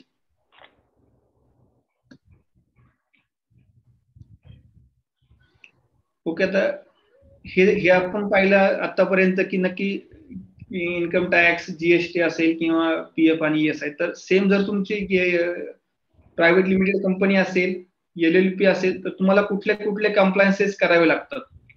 In case of the private limited company असेल तुमची तर ऍज पर कंपनी ऍक्ट तुम्हाला स्टॅच्युटरी ऑडिट हे मॅन्डेटरी आहे. काही बुक्स ऑफ अकाउंट्स तुम्हाला मेंटेन करावे लागतात. काही रिटर्न्स असतील, काही मंथली असतील, काही क्वार्टरली किंवा काही इयरली असे रिटर्न्स असतील, हे सुद्धा ऍज पर कंपनी ऍक्ट आपल्याला फाईल करणं हे मॅन्डेटरी आहे. त्याचप्रमाणे बोर्ड मिटिंग्स आपल्याला वर्षातनं 4 बोर्ड मिटिंग आणि 1 अॅन्युअल जनरल मिटिंग ही आपल्याला होल्ड करावी लागते जर तुम्ही प्रायव्हेट लिमिटेड कंपनी ह्या लिगल स्ट्रक्चर मध्ये असाल तर. आणि सेम त्याचप्रमाणे जर आपली LLP असेल तर आपल्याला स्टॅच्युटरी ऑडिट हे ऍज पर LLP ऍक्ट करावं लागतं. जर तुमचा टर्नओव्हर हा 40 लाखच्या पुढे जर तुमचा जात असेल तर आपल्याला कंपल्सरी CA कडनं स्टॅच्युटरी ऑडिट हे आपल्याला करून घ्यावं लागतं. आणि त्याचप्रमाणे maintenance of proper books of accounts आणि फायलिंग ऑफ अॅन्युअल रिटर्न्स, एक 2 फॉर्म असतात, फॉर्म 8 आणि फॉर्म 11, असे 2 form as per LLP act तुम्हाला इयरली सबमिट करावे लागतात. त्याच्या काही ड्यू डेट्स आहेत. जर तुम्ही त्या ड्यू डेट्स मध्ये जर काही तुम्ही रिटर्न्स फाईल केले नाही तर पर डे 100 रुपीज त्याच्या पेनल्टीज आहेत. त्याच्यामुळे आपण कुठल्या फॉर्म मध्ये आहेत आणि आपलं नेचर ऑफ बिझनेस काय आहे ह्या त्याप्रमाणे त्याचे सगळे कॉन्सिक्वेन्सेस आहेत, त्याच्या पेनल्टीज आहेत. त्यामुळं ऍज अ बिझनेस तुम्ही करत असताना, तुम्ही ग्रो होत असताना कंप्लायन्स कडे तेवढ्याच दृष्टीने बघा, कारण आपण आपल्या बिझनेसच्या प्रॉफिट मधला काही भाग ह्याच्यावरती लक्ष घालत असतो आणि चुकून जर काही पेनल्टीज आपल्याला चार्ज झाल्या तर त्याचा डायरेक्टली इम्पॅक्ट आपल्या स्वतःच्या बिझनेसवरती होतो. आपले अकाउंट सुद्धा आजकाल फ्रीज होत आहेत. त्यामुळे खूप जास्त केअरफुली आपण ह्या सगळ्या गोष्टी बघणं गरजेचं आहे. Okay, go to the next page.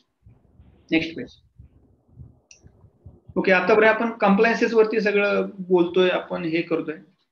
तर ह्याचे नक्की बेनिफिट्स काय आहेत? प्रोप्रायटरशिप, पार्टनरशिप असेल, LLPs असेल किंवा प्रायव्हेट लिमिटेड, ह्याचे नक्की बेनिफिट्स काय आहेत? आपण का फॉर्म करावी? आपण पार्टनरशिप का फॉर्म करावी किंवा आपण LLPs का फॉर्म करावी किंवा आपण प्रोप्रायटरशिप मध्ये का जावं? तर स्पेसिफिकली जर आपला बिझनेस जर स्मॉल असेल आणि आपल्याला आतापर्यंत लगेच काही लार्ज स्केलला जायची आपल्याला गरज नाहीये आणि लेस कंप्लायन्सेस जर आपल्याला हे करायचे असतील तर मी तर तुम्हाला सांगेल की तुम्ही स्टार्टिंगला प्रोप्रायटरशिप किंवा पार्टनरशिप या फॉर्म मध्ये जा. तुम्ही तुमचा बिझनेस एक 3-4 वर्ष तुम्ही रन करा प्रॉपरली आणि त्यानंतर जर तुम्हाला वाटलं की आता मला माझा बिझनेस एक चांगल्या लेवलला न्यायचा, एक स्केलअप करायचा आहे, नवीन पार्टनर्स मला ऍड करायचे, नवीन फंड्स मला घ्यायचे, बँकेकडनं मला लोन घ्यायचंय, मला व्हेंचर कॅपिटलला जायचंय, त्यावेळेस तुम्ही मग पार्टनरशिप किंवा त्याच्यानंतर LLPs आहेत किंवा प्रायव्हेट लिमिटेड ह्या फॉर्मकडे जाण्याचा नक्कीच हे करा, विचार करा. तर प्रायव्हेट लिमिटेडचे नक्कीच बेनिफिट आहेत. त्याच्यामध्ये ही लिगल सेपरेट एंटिटी आहे. तुमचे पार्टनर, तुमचे मेंबर्स, तुमचे डायरेक्टर्स आणि तुमची कंपनी या तिन्ही गोष्टी वेगळ्या आहेत. It's a separate legal entity आणि तुमची लायबिलिटी ही एकदम मिनिमम आहे. तर त्याचा बेनिफिट हाच आहे की liability of the share holder is limited to their only shares आणि हिला परपेच्युअल सक्सेशन आहे. तुमच्या बिझनेसमध्ये कोण पार्टनर किंवा तुमचे मेंबर्स येतील जातील, पण तुमच्या कंपनीचं नाव हे तसंच राहील. That is the most benefit of the LLPs and private limited company. जर तुम्ही पाहिलं तर कोका कोला असेल, फ्लिपकार्ट असेल किंवा अमेझॉन असेल, ह्यांनी सगळ्यांनी ज्यावेळेस स्टार्टिंगला बिझनेस केला त्यावेळेस त्यांनी सिंपल छोट्या लेवल पासून स्टार्ट केला आणि त्यानंतर त्यांनी स्केल अप करण्याच्या वेळेस त्यांनी स्वतःला मूव्ह केलं आणि त्यांनी मग त्या प्रायव्हेट लिमिटेड असेल किंवा IPOs केले त्यांनी, त्यानंतर त्यांनी स्वतःला ग्रो केलं. त्यामुळे कुठलाही बिझनेस स्टार्ट करताना हा एकदम स्मॉल लेवलला होत असतो आणि हळूहळू तो ग्रो होत असतो. So depend on the nature आपल्याला तुमच्या बिझनेसचं साईज, त्याची रिक्वायरमेंट आपल्याला चेंज करता आली पाहिजे. Okay, so good. Next sir.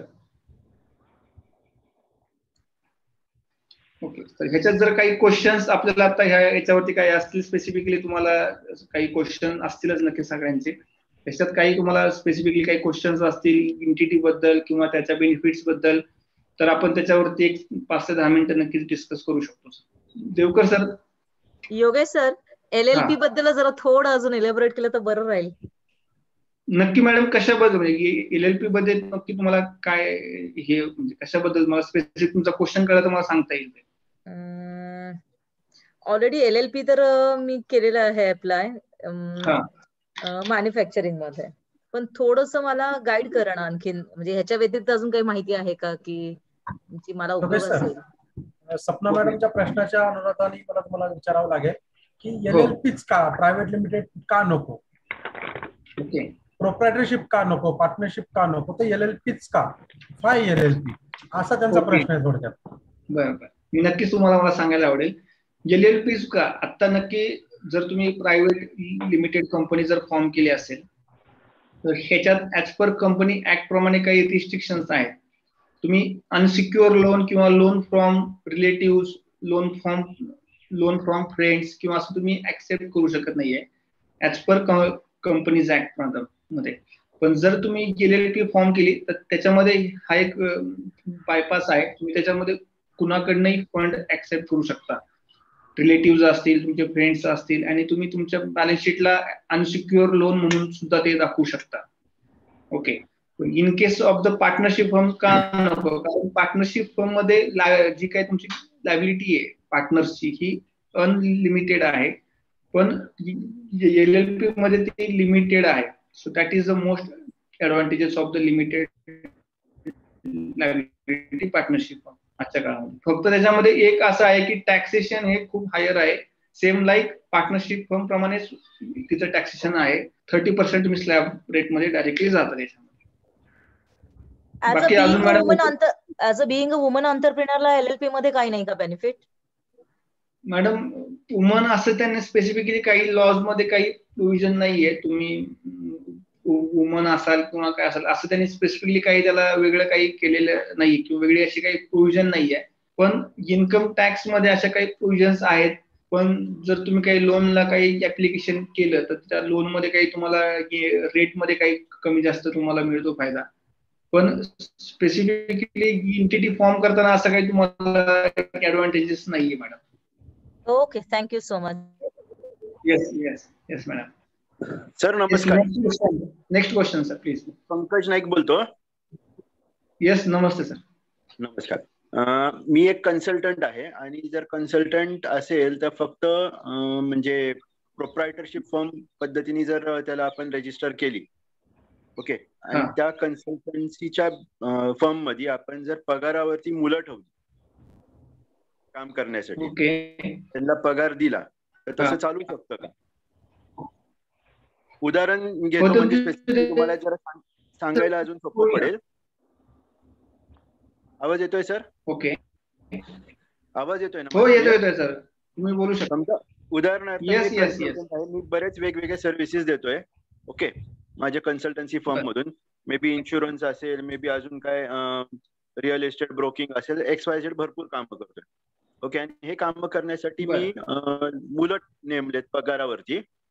तर त्यांचा पगार म्हणजे आता एक्झाम्पल माझं पुढं 10च मुलं आहेत असे पकडू आपण. ओके, मग PF-ESI लागू होणार, बरोबर? 10 मुलं लागू होणार नाहीत आणि मी प्रत्येकाला पगार देतो. साधारणतः आपण पकडू की 25-25 हजार रुपये मी प्रत्येकाला पगार देतो. 10 मुलांना मी 2.5 लाख रुपये पगार दिला. ते तसं चालू शकतं. बरोबर. प्रोप्रायटी तुम्ही ते एक्सपेन्सेस तुम्ही त्याच्यामध्ये बुक करू शकता, त्याला काही अडचण नाहीये. तुमच्या बॅलन्स शीट मध्ये तुम्ही त्याला हे करू शकता सर, एक्सपेन्सेस म्हणून दाखवू शकता त्यांचे जे काही तुमचे सॅलरी देतात ते. त्याला काही रिस्ट्रिक्शन नाही सर. म्हणजे तुम्ही फर्म, तुमची पार्टनरशिप फर्म असेल, प्रोप्रायटरशिप असेल किंवा प्रायव्हेट, त्याच्यामध्ये तुम्ही जे काही एक्सपेन्सेस बुक केले असतील ते तुम्ही क्लेम करू शकता. त्याला काही लिमिटेशन नाही. मग ह्या पर्टिक्युलर केस मध्ये प्रोप्रायटरशिप चांगली राहणार का दुसरं कोणतं फर्म चांगली राहणार? तर आता तुमच्याकडे जे काही एम्प्लॉईज आहेत ते 10 असतील, अजून ते 12 होतील, 20 होतील, 25 होतील, ते नक्कीच हळूहळू त्याच्यात ग्रोथ होते, बरोबर. पण आज कुणालाही ज्यावेळेस जॉब करतो त्यावेळेस तो ती नक्की आपण कुठल्या फर्म मध्ये काम करतोय. मी पार्टनरशिप फर्म मध्ये काम करतो, मी म्हणजे त्याचं स्टेटस काय. आज प्रत्येक जण त्याची एक सिक्युरिटी बघत असतो. त्या अँगल मी तुम्हाला सांगेल की तुम्ही त्याला वेगळ्या याच्यामध्ये जर तुम्ही फॉर्म केले तर अजून त्यांच्यासाठी खूप चांगलं होईल, कारण त्यांना पण एक स्टॅबिलिटी जॉब करताना. ते झालं एम्प्लॉईच्या दृष्टिकोनातून, की बाबा त्यांना सांगायला चांगलं वाटेल की बाबा मी XYZ प्रायव्हेट लिमिटेड कंपनीत काम करतो, बरोबर. पण ऍज अ काय म्हणता येईल की टॅक्स पेयर किंवा as a business owner compliances जास्ती नको आणि मला माझं प्रॉफिट मार्जिनशी घेणं देणं आहे, तर मी काय ठेवणं योग्य आहे? म्हणजे जर तुम्ही आज सर यूज केला तर तुम्ही स्टेट आउट जे काही तुमचा टॅक्स स्लॅब आहे हा नॉर्मल इन्कम टॅक्स प्रमाणे आहे तुमचा स्लॅब रेट हा, बरोबर. पण ते जर तुम्ही प्रायव्हेट मध्ये गेला तर स्ट्रेट आउट तुमचा 22% टॅक्स तुमचा डायरेक्टली होईल. आणि त्याचप्रमाणे तुम्हाला आता डेप्रिसिएशन सुद्धा तुम्ही क्लेम करत नाहीये. तुमच्या ज्या काही ऍसेट्स असतील त्याच्यावर तुम्हाला ते क्लेम करता येत नाहीये. तर तेच तुम्हाला टॅक्स तुम्हाला कमी करायला सांगतो. तुम्ही आता प्रायव्हेट मध्ये गेला तर नक्कीच तुम्हाला चांगलं होईल. ओके, प्रायव्हेट लिमिटेड सजेस्टेड आहे. Yes sir. Okay sir, thank you. Yogesh sir तुमच्या परमिशननी अजून एक गोष्ट मला या ठिकाणी ऍड करावं लागेल. पंकज सरांचा जो काही प्रश्न होता त्या प्रश्नाच्या अनुषंगाने मला ही एक गोष्ट सांगावी लागेल की ज्यावेळेस प्रोप्रायटरशिप असते तर प्रोप्रायटरशिप म्हणजेच त्याचा अर्थ असा असतो की मी म्हणेल ती पूर्व दिशा, मी माझ्या कंपनीचा पूर्णपणे मालक. कोणत्याही प्रोप्रायटरशिपची परिस्थिती असते मार्केटमध्ये, समाजामध्ये किंवा इंडस्ट्रीमध्ये जेव्हा आपण पाहतो तेव्हा प्रोप्रायटरशिपच्या कंपनीची परिस्थिती अशी असते की जो मालक सांगेल ती पूर्व दिशा आणि मालक संपला की प्रोप्रायटरशिप संपते. म्हणजे जर एखाद्या मालकाची जर डेथ झाली तर त्या ठिकाणी त्याची प्रोप्रायटरशिप संपते आणि त्या प्रोप्रायटरशिपवर डिपेंडंट मग एम्प्लॉई असतील, व्हेंडर्स असतील, कस्टमर्स असतील, हे सगळे प्रॉब्लेम मध्ये येतात. म्हणून जेव्हा आपण इंडस्ट्रीमध्ये जातो तेव्हा इंडस्ट्री नेहमी प्रेफर करते की मला प्रायव्हेट लिमिटेड कंपनी सोबत, म्हणजे मला कंपनी सोबत काम करायचं. प्रोप्रायटरशिप ही कधीच कंपनी नसते. त्यामुळे मला इथे ही एक गोष्ट एक्सप्लेन करायला आवडेल की जर तुमची प्रायव्हेट लिमिटेड कंपनी असेल किंवा LLP जर कंपनी जर असेल तर त्याचं वेटेज मार्केटमध्ये खूप हायर साईडला असतं. त्या व्यक्तीची डेथ झाली म्हणजे जे डायरेक्टर संचालक असतात यांची डेथ जरी झाली किंवा त्यांच्या लिमिटेड लायबिलिटी पुरते ते मर्यादित त्या ठिकाणी असतात. बरोबर ना योगेश सर? परफेक्ट सर, तुम्ही बरोबर सांगता ह्या ठिकाणी. म्हणूनच तर त्याच्या नावातच आहे ना लिमिटेड लायबिलिटी पार्टनरशिप फर्म. आणि स्टेटस मध्ये तुम्ही जे काही लॉज जे काही आहेत, लॉ कंपनी ऍक्ट असतील किंवा LLPs ऍक्ट, तर तुमचे पार्टनर्स मे गो किंवा जातील येतील, मेंबर जातील येतील, पण तुमचं स्टेटस सेम राहतं. जर तुमचं सक्सेशन प्लॅनिंग जर आपल्याला काही करायचं असेल किंवा आपल्याला नेक्स्ट आपल्या पिढीला जर काही आपल्याला द्यायचं असेल किंवा त्यांच्यासाठी आपलं कसं नक्कीच पार्टनरशिप पेक्षा आपल्याला हे बेटर आहे. प्रायव्हेट लिमिटेड नक्कीच गेलेलं कधी चांगलं राहील. आता ह्या केस मध्ये जर LLP एक्झाम्पल आणि घरातलेच 3-4 मेंबर ठेवले LLP मध्ये, चालू शकतं सर, काही प्रॉब्लेम नाही. नॉर्मली लोक असंच करतात, तुमच्या ओन रिलेटिव्ह असतील, तुमचे कोणी फॅमिलीतले मेंबर्स असतील, यांनाच तुम्ही स्टार्टिंगला मेंबर करता. त्यासाठी बाहेरनं कोणी नंबर घ्यायची काही गरज नाही. येस. अजून एक क्वेश्चन आलाय, प्रसाद साळवेंनी हात रेस केलाय आणि हो सर, नमस्कार सर, मी प्रसाद बोलतोय. जसं आता देवकर साहेब म्हटले की प्रायव्हेट लिमिटेड कंपनीचे फायदे खूप असतात तसे. आणि हॅलो, आवाज येतोय माझा? हा, आवाज येतोय सर तुमचा.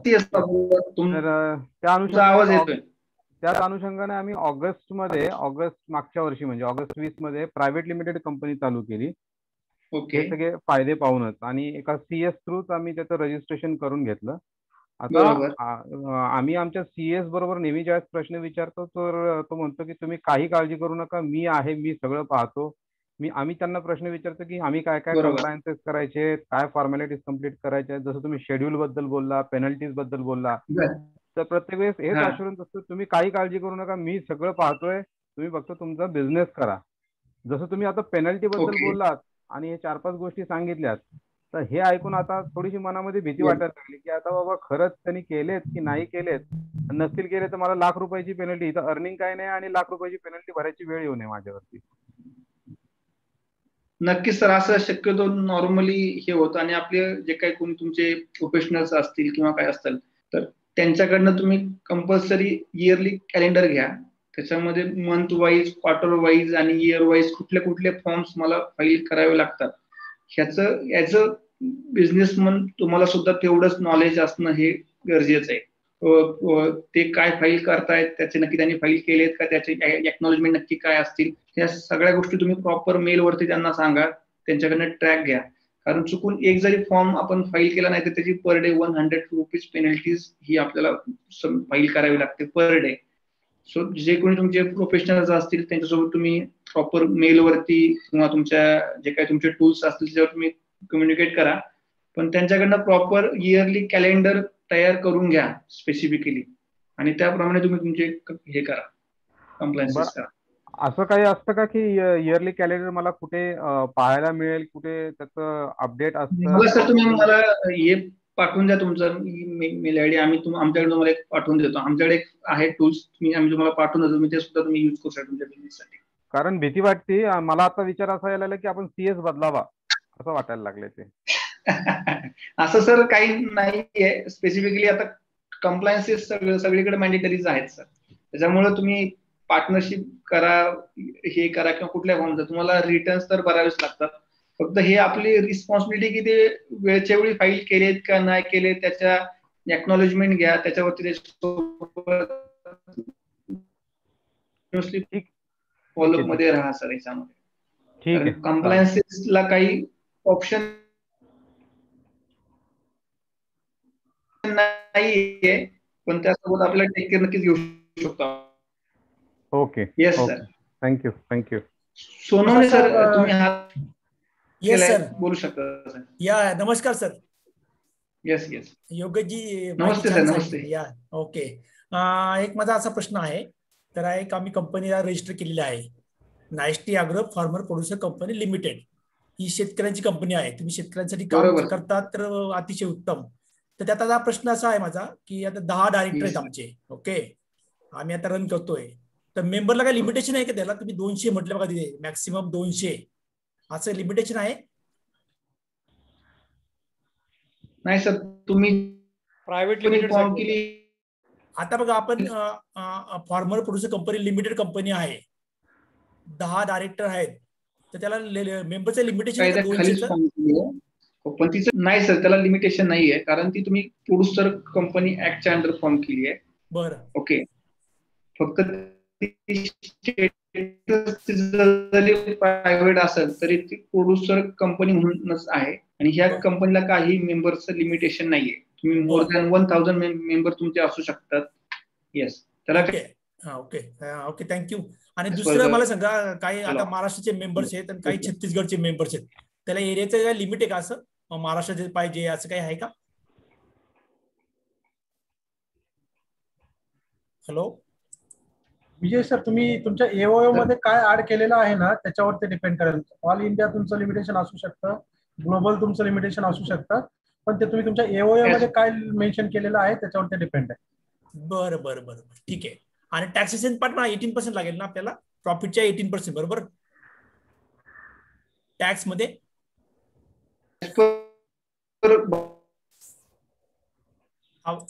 आवाज येत नाहीये. योगेश सर, आवाज येत नाही तुमचा.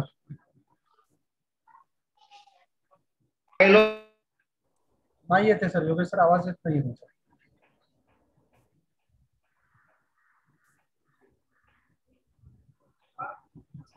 जर तुम्ही काही गोष्टी टाकल्या असतील, जर तुमच्या कॉन्सन्ट्रेशन मध्ये तुम्ही काही गोष्टी टाकल्या तर तुमची मॅन्युफॅक्चरिंग नाही आपली, त्याच्यामुळे तुम्हाला आवाज येत नाही.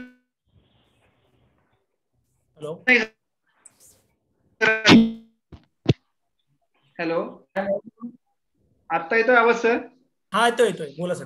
हॅलो, हा येतोय आवाज? हा बोला. आवाज येतोय माझा? ओके सोनू सर, हा येतोय, बोला. हॅलो, येतो आहे, बोला. I am Audible? Yes yes yes sir.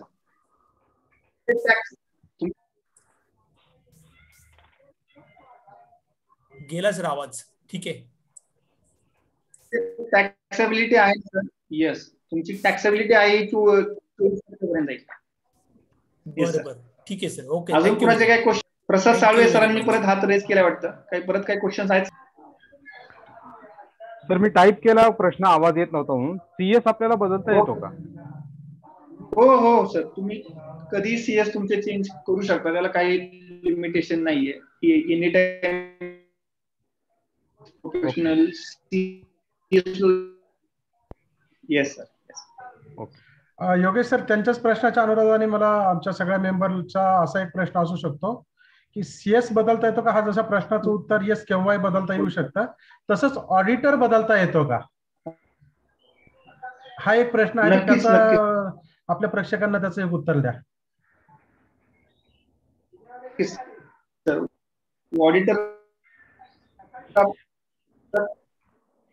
Auditor पण सर तुम्ही कधीही चेंज होऊ शकतो, फक्त त्यासाठी स्पेशली आपल्याला करावी लागते स्पेसिफिकली एक्स्ट्रा ऑर्डिनरी मीटिंग. जर प्रायव्हेट जर कंपनी असेल तर. बाकी पार्टनरशिप फर्म असेल किंवा सर सिंपल एनओसी देऊन तुम्ही सीए तुमचा कधीही चेंज करू शकता, त्याला काही लिमिटेशन नाही.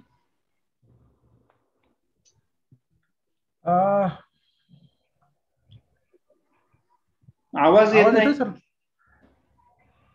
येतोय ना? ओके. बदलू शकता सर तुम्ही, काही अडचणसाठी. काही पंकज नाईक सरांचा एक मगाशी प्रश्न होता. हा योगेश सर, पंकज नाईक सरांचा मगाशी एक प्रश्न होता की त्यांच्याकडे 10 एम्प्लॉई आहेत आणि प्रोप्रायटरशिप फर्म आहे आणि ते कन्सल्टन्सीचा बिझनेस करतात. आवाज येतोय सर माझा तुम्हाला?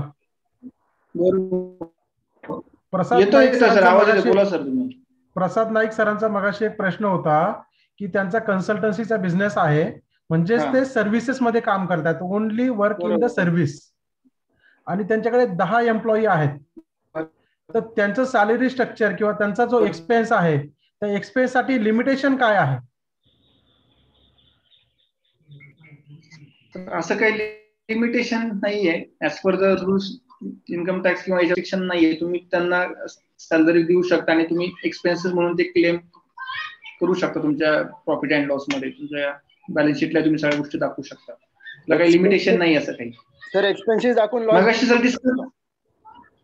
हा सर, एक्सपेन्सेस दाखवून आता जसं सरांनी सांगितलं व्हॅल्यू एडिशन केली तर त्या केसमध्ये आता मी एक्सपेन्सेस दाखवतोय आणि एक्सपेन्सेस मध्ये लॉस बुक करू शकतो का त्या केसमध्ये प्रोप्रायटर मध्ये? सर्व्हिसेस नक्की सर तुमच्या काय त्या आधी पाहाव्या लागतील, कारण त्याच्यामध्ये आजकाल कंपल्सरी प्रोव्हिजन आहे की स्पेसिफिक प्रॉफिट तुम्हाला शो करावाच लागतो. एक्झाम्पल करायचं नसेल तर त्याला ऑडिट कंपल्सरी आहे. आता आपण कोरोनाची सिच्युएशन घेतली समजा की आता आपण लोकांना पगार देतोय, पगार. सर तुमच्या केसमध्ये सर आहे ना, स्पेसिफिकली तुम्ही सर्व्हिसेस मध्ये आहात, त्यामुळे तुम्हाला मिनिमम 50% तरी प्रॉफिट बुक करावाच लागतो तुमच्या सर्व्हिसेस साठी. ओके. हा, योगेश सर, माझा प्रश्न त्याच अनुषंगाने होता की तुम्ही मॅक्झिमम हा. किती एक्सपेन्स बुक करू शकता. बरोबर. म्हणजे तुमच्या प्रश्नाचं उत्तर असं आम्ही समजू शकतो का की 50% तुम्ही मॅक्झिमम एक्सपेन्स बुक करू शकता, त्यापेक्षा तुम्ही जास्त एक्सपेन्स बुक नाही करू शकत? हा, तर असा त्याचा अर्थ होऊ इन्कम शकतो टॅक्स का? मध्ये सर काही प्रोव्हिजन आहेत. Income tax as per the rules त्यांनी काही लिमिटेशन टाकले एक्सपेन्सेस सुद्धा बुक करायला. ओके, तर तुम्ही जर प्रोफेशनल असाल, सर्व्हिस मध्ये असाल, तर तुम्हाला 50% पर्यंतच तुम्ही तुमचा एक्सपेन्सेस क्लेम करू शकाल, बाकी तुम्हाला प्रॉफिट पे लागतो. आणि जर तसं करायचं नसेल तर तुम्हाला कंपल्सरी सीए कडनं ऑडिट करून घ्यावं लागतं आणि त्यानंतर तुम्ही तुमचं प्रॉफिट रेशो फिक्स करू शकता. सर, प्रसाद बोलतोय. Yes sir, yes. Private limited कंपनीचे आता हा जो तुम्ही सुंदर माहिती सांगताय, पण ही जी माहिती आहे याच्यावरती वाचण्यासारखं किंवा आणखीन थोडंसं ज्ञान डिटेलमध्ये मिळवण्यासारखं असं संदर्भ असणारा काही तुम्ही एखादं मॅन्युअल तुमच्याकडे आहे किंवा तुम्ही सजेस्ट करू शकाल का, की जेणेकरून थोडंसं अजून डिटेलमध्ये माहिती मिळेल? नक्कीच नक्कीच, मी तुम्हाला काही लिंक सुद्धा शेअर करू शकतो, त्यावरून तुम्ही जाऊन काही पीडीएफ किंवा काही माहिती घेऊ शकता. नक्कीच मी तुम्हाला पाठवतो. आणि एकदम नवीन आहोत याच्यामध्ये, आत्ताच ऑगस्ट मध्ये स्टार्ट केला बिझनेस आणि बऱ्याचशा गोष्टींची जी आहे ना ही माहिती नसते आणि त्याच्यामुळे अडचणी येतात. थोडंसं त्याच्याबद्दल तुम्ही मार्गदर्शन करा जरा. नक्कीच नक्कीच, काही मी तुम्हाला सर लिंक टाकतो. मी सरांकडे तुमचा कॉन्टॅक्ट डिटेल आहेच आमच्याकडे सगळ्या, त्याच्यावरून आम्ही तुम्हाला काही मेल्स फॉरवर्ड. नक्की असं सर, तुमच्या प्रश्नाच्या अनुरोधाने मला इथे काही गोष्ट शेअर करावीशी वाटते की जशा पद्धतीने आपल्याकडे आज CS योगेश कोणकर सर या ठिकाणी आपल्याला मार्गदर्शन करतायत, तर फिपच्या माध्यमातून federation of Indian industries and प्रोफेशनलच्या माध्यमातून जे काही नवीन एंटरप्रेनर्स आहेत आणि त्यांना जे जे काही प्रॉब्लेम्स येत आहेत, असे जर काही प्रॉब्लेम्स येत असतील तर त्यांच्या प्रॉब्लेम्सला हेल्प करण्यासाठी फिप नेहमी अवेलेबल आहे. तुम्ही केव्हाही आमच्या टीमशी संपर्क साधू शकता. तुमच्याकडे जे जे चॅलेंजेस असतील त्या चॅलेंजेसवरती आम्ही तुम्हाला हेल्प करू. नॉट ओनली यू, की इंडस्ट्रीमधल्या कोणतीही व्यक्ती आमच्याकडे जर आली तर आम्ही त्यांना हेल्प करतो आणि त्यांना एक एक्सपर्टकडे सजेस्ट करतो.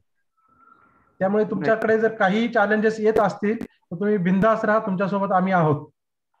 नाही, नक्कीच हा एक मोठा आधार आहे तुमचा. आणि मी आणि माझे पार्टनर आहेत कात्राबाद, तुमची वेनसडेची मीटिंग आम्ही अटेंड केली आणि आम्ही लवकरच मेंबरशिप घेत आहोत असा आम्ही डिसिजन घेतलाय.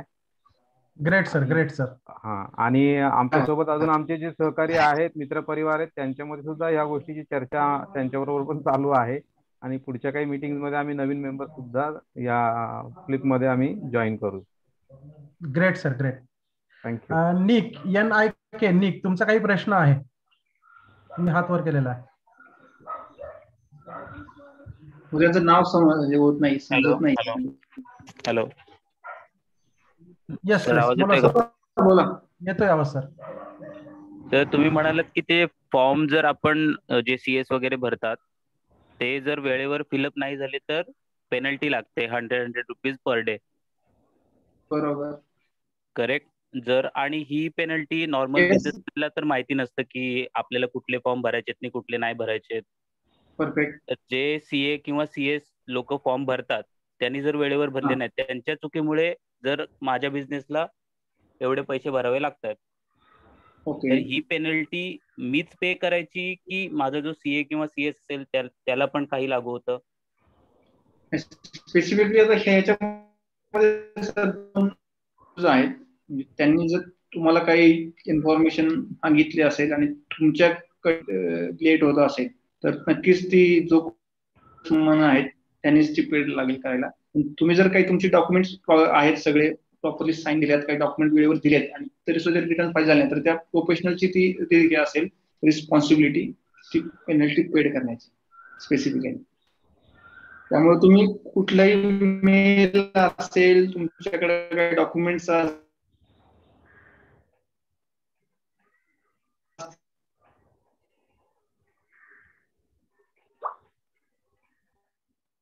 योगेश सर, तुमचा आवाज येत नाहीये. स्पेसिफिकली मेल थ्रू आणि त्याचा ट्रॅक ठेवा. नक्की हे डॉक्युमेंट्स मी त्या डेटला त्या टायमिंगला हँड असतील किंवा बाय हँड असतील. तर आता येतो आवाज? हो, येतोय. हॅलो. Yes sir. तर स्पेसिफिकली तुमचे जे काही कम्युनिकेशन असतील हे स्ट्रिक्टली बाय किंवा बाय तुमचे कम्युनिकेशन वेज असतील प्रॉपरली हे करा. आणि ड्यू डेटच्या आधी जर तुम्ही तुमचे पेपर्स हँडओव्हर केले असतील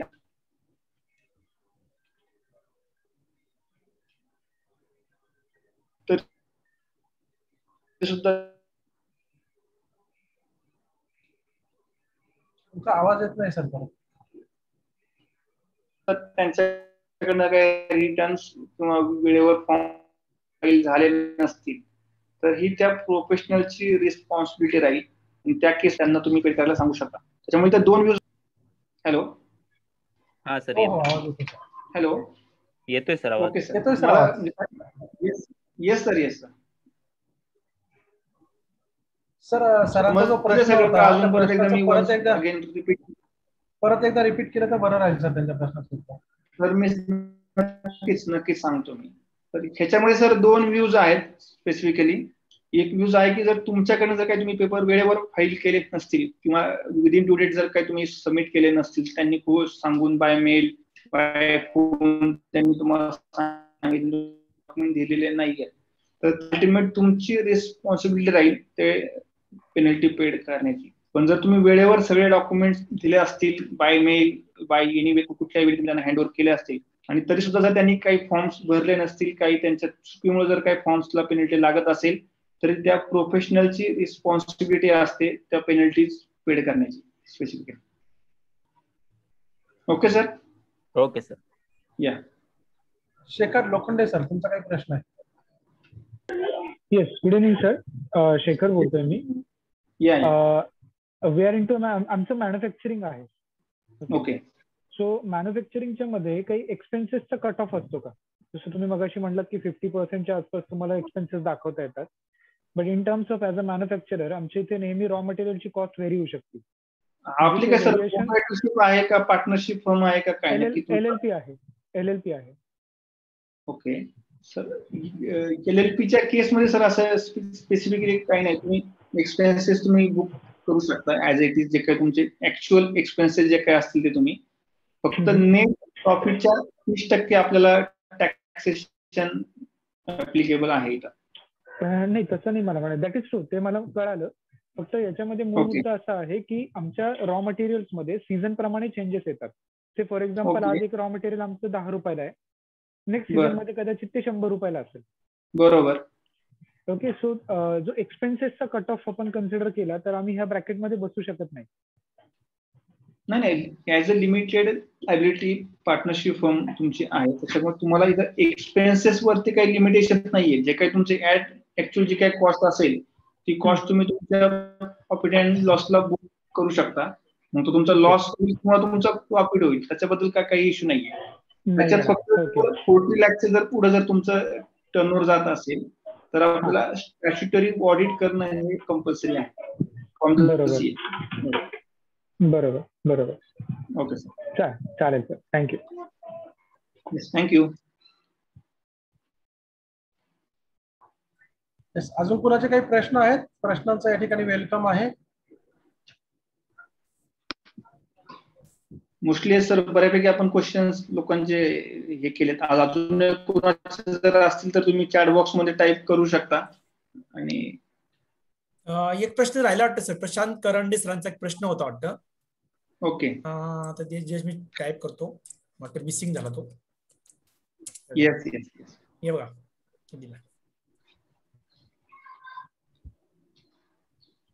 सरांचा प्रश्न आहे की प्रोप्रायटरीशिप जी आहे की त्यांच्यासाठी PF आणि ESI कंपल्सरी आहे किंवा कसे, याबाबत मार्गदर्शन असं करावं. म्हणजे ऍक्च्युली तुमचा बिझनेस काय आहे किंवा तुमची फर्म पार्टनरशिप फर्म आहे, प्रोप्रायटरशिप आहे, इथं ते मॅन्डेटरी नाही. इथं तुमचं एम्प्लॉई इथं तो क्रायटेरिया आहे. स्पेसिफिकली 20 पेक्षा जर जास्त तुमचे एम्प्लॉईज असतील तर तुम्हाला PF आणि ESI हे मॅन्डेटरी आहे. ओके ओके ठीक आहे. त्याच्या आत तुमचे जर असतील. ओके सर, माझा एक प्रश्न आहे. प्रसाद बोलतोय. माझ्या मुलीचं छोटं स्टार्टअप आहे परफ्युम्सचं. तिचं फार्मास्युटिकल मध्ये एज्युकेशन झालंय, ग्रॅज्युएशन. आणि तिने एक स्टार्टअप चालू केले ज्याच्यामध्ये ते परफ्यूम जे आहेत ते ब्लेंड करतात रॉ मटेरियल आणून आणि ते सेल करतात. हा नवीन स्टार्टअप आहे. तर ह्या परफ्युम्सच्या बिझनेससाठी काही वेगळे हे आहेत का, एक LLP म्हणून कंपनी अस्तित्वात आणण्यासाठी? नक्कीच सर, तुम्ही LLP फॉर्म करू शकता, प्रायव्हेट लिमिटेड फॉर्म करू शकता. नक्की स्टार्टअप नक्की तुमचं काय आहे थोडंसं मला अजून समजून घ्यावं लागेल आणि त्यानंतर आपण वाटतं त्याच्यावरती डिटेल चर्चा करूयात. नक्की तिला कुठल्या ऍक्टच्या अंडर फॉर्म केलं तर चांगलं होईल, LLP चांगली राहील का पार्टनरशिप फॉर्म चांगली राहील का आपल्याला प्रायव्हेट लिमिटेड चांगली राहील, हे आपण वाटलं तर तुम्ही. माझा प्रश्न असा आहे की केमिकल्स हँडलिंग होतंय त्याच्यामध्ये, तर ते केमिकल्स हँडलिंगसाठी वेगळी काही परमिशनची आवश्यकता असते का? 100% जर तुमचं केमिकल जर हॅझार्डियस असेल तर तुम्हाला पोल्युशन कंट्रोल बोर्डचं सुद्धा ह्या ठिकाणी हे लागेल, अप्रुव्हल लागेल आपल्याला. अच्छा, पोल्युशन कंट्रोल बोर्डचं अप्रुव्हल लागतं त्याच्यामध्ये. Yes yes. कुठल्या एरियामध्ये आहे तुमचा तो. ओके. काय ह्या बऱ्याच गोष्टी त्याला पाहाव्या लागतील आणि त्याचप्रमाणे नक्की एक्सपेन्सेस हे सुद्धा आपल्याला ते पाहावं लागतं. बरेच मेसेजेस अजून येत आहेत. शशिकांत यांनी पण काहीतरी मेसेज आता हे केलाय. Sir, can I start private limited company with 1 director? तर नक्कीच आपण आता नवीन आता एक हे आलेलं आहे स्ट्रक्चर, ह्याच्यामध्ये 1 पर्सन सुद्धा कंपनी फॉर्म करू शकतो. That's call 1 person company. Anyone can form 1 person company. फक्त त्याच्यामध्ये टर्नओव्हर हा तुमचा मॅक्झिमम 2 करोडच्या आत पाहिजे. त्याच्यापेक्षा जास्त जर तुमचा जात असेल टर्नओव्हर तर तुम्हाला कंपल्सरी प्रायव्हेट लिमिटेड मध्ये कन्व्हर्जन करावं लागतं, नाहीतर तुम्ही 1 पर्सन कंपनी फॉर्म करू शकता. थँक्यू.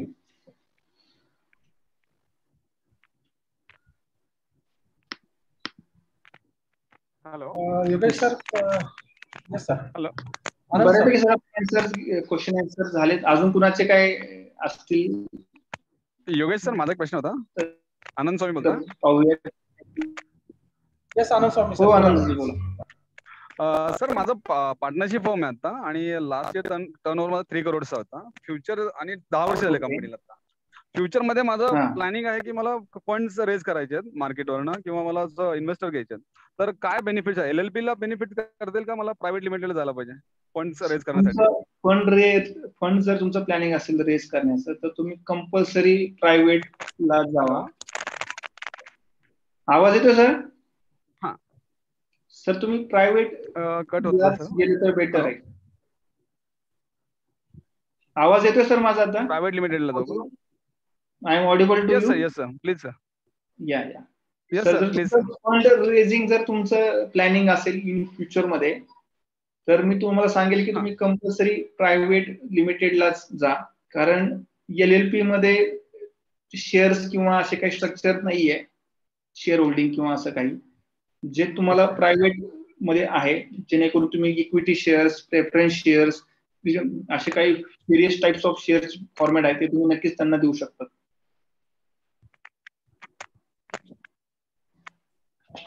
सर, सरांच्या प्रश्नाच्या अनुरोधाने मला एक गोष्ट विचारायची आहे की आपल्या आजच्या PPT मध्ये सुद्धा ती गोष्ट मला जाणवली नाही. आपण याच्यामध्ये लिमिटेड कंपनी आणि IPO याविषयी काही एक्सप्लेनेशन केलेलं नाहीये. तर याच्याविषयी आपण काही सेपरेट एक्सपर्ट सेशन वरती बोलणार आहात की त्याच्यावरती काही 2 मिनिटात आपण काही एक्सप्लेन करू शकता? सर, बेसिकली आजचं जे सेशन होतं स्पेसिफिकली SME साठी होतं, small and medium business person. त्यामुळे मी त्याच्यामध्ये काही पॉईंट ऍड नाही केले. पण आपण काय करूया त्यासाठी एक नेक्स्ट आपण सेशन त्याच्यासाठी आपण स्पेसिफिकली घेऊयात की IPO ला जर जायचं असेल ना की काय काय असणं आपल्यासाठी गरजेचं आहे. सेमी IPO साठी आपण एक नेक्स्ट सेशन कॉल करूयात. Great sir, great. Sapna Bapat मॅडमचा सुद्धा एक प्रश्न सरांच्या प्रश्नाच्या अनुसंधानी होता की can we raise fund in the LLP? तर योगेश सरांनी त्याचं आन्सर दिलेलं आहे की आपल्याला LLP मध्ये मेंबरशिप हा कन्सेप्ट नसल्यामुळे आपल्याला तिथे प्रायव्हेट लिमिटेड हा ऑप्शन चूज करावा लागेल. बरोबर ना सर? नक्कीच नक्कीच सर. हो बरोबर आहे.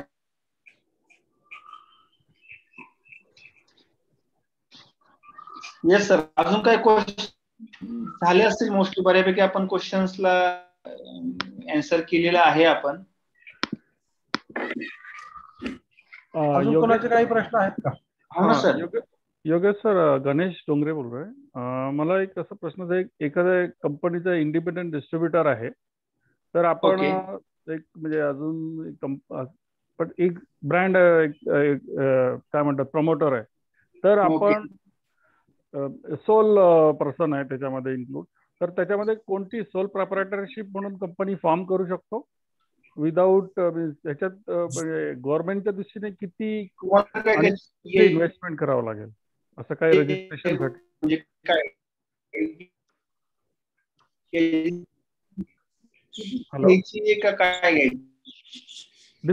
क्वेश्चन नाही समजलेला.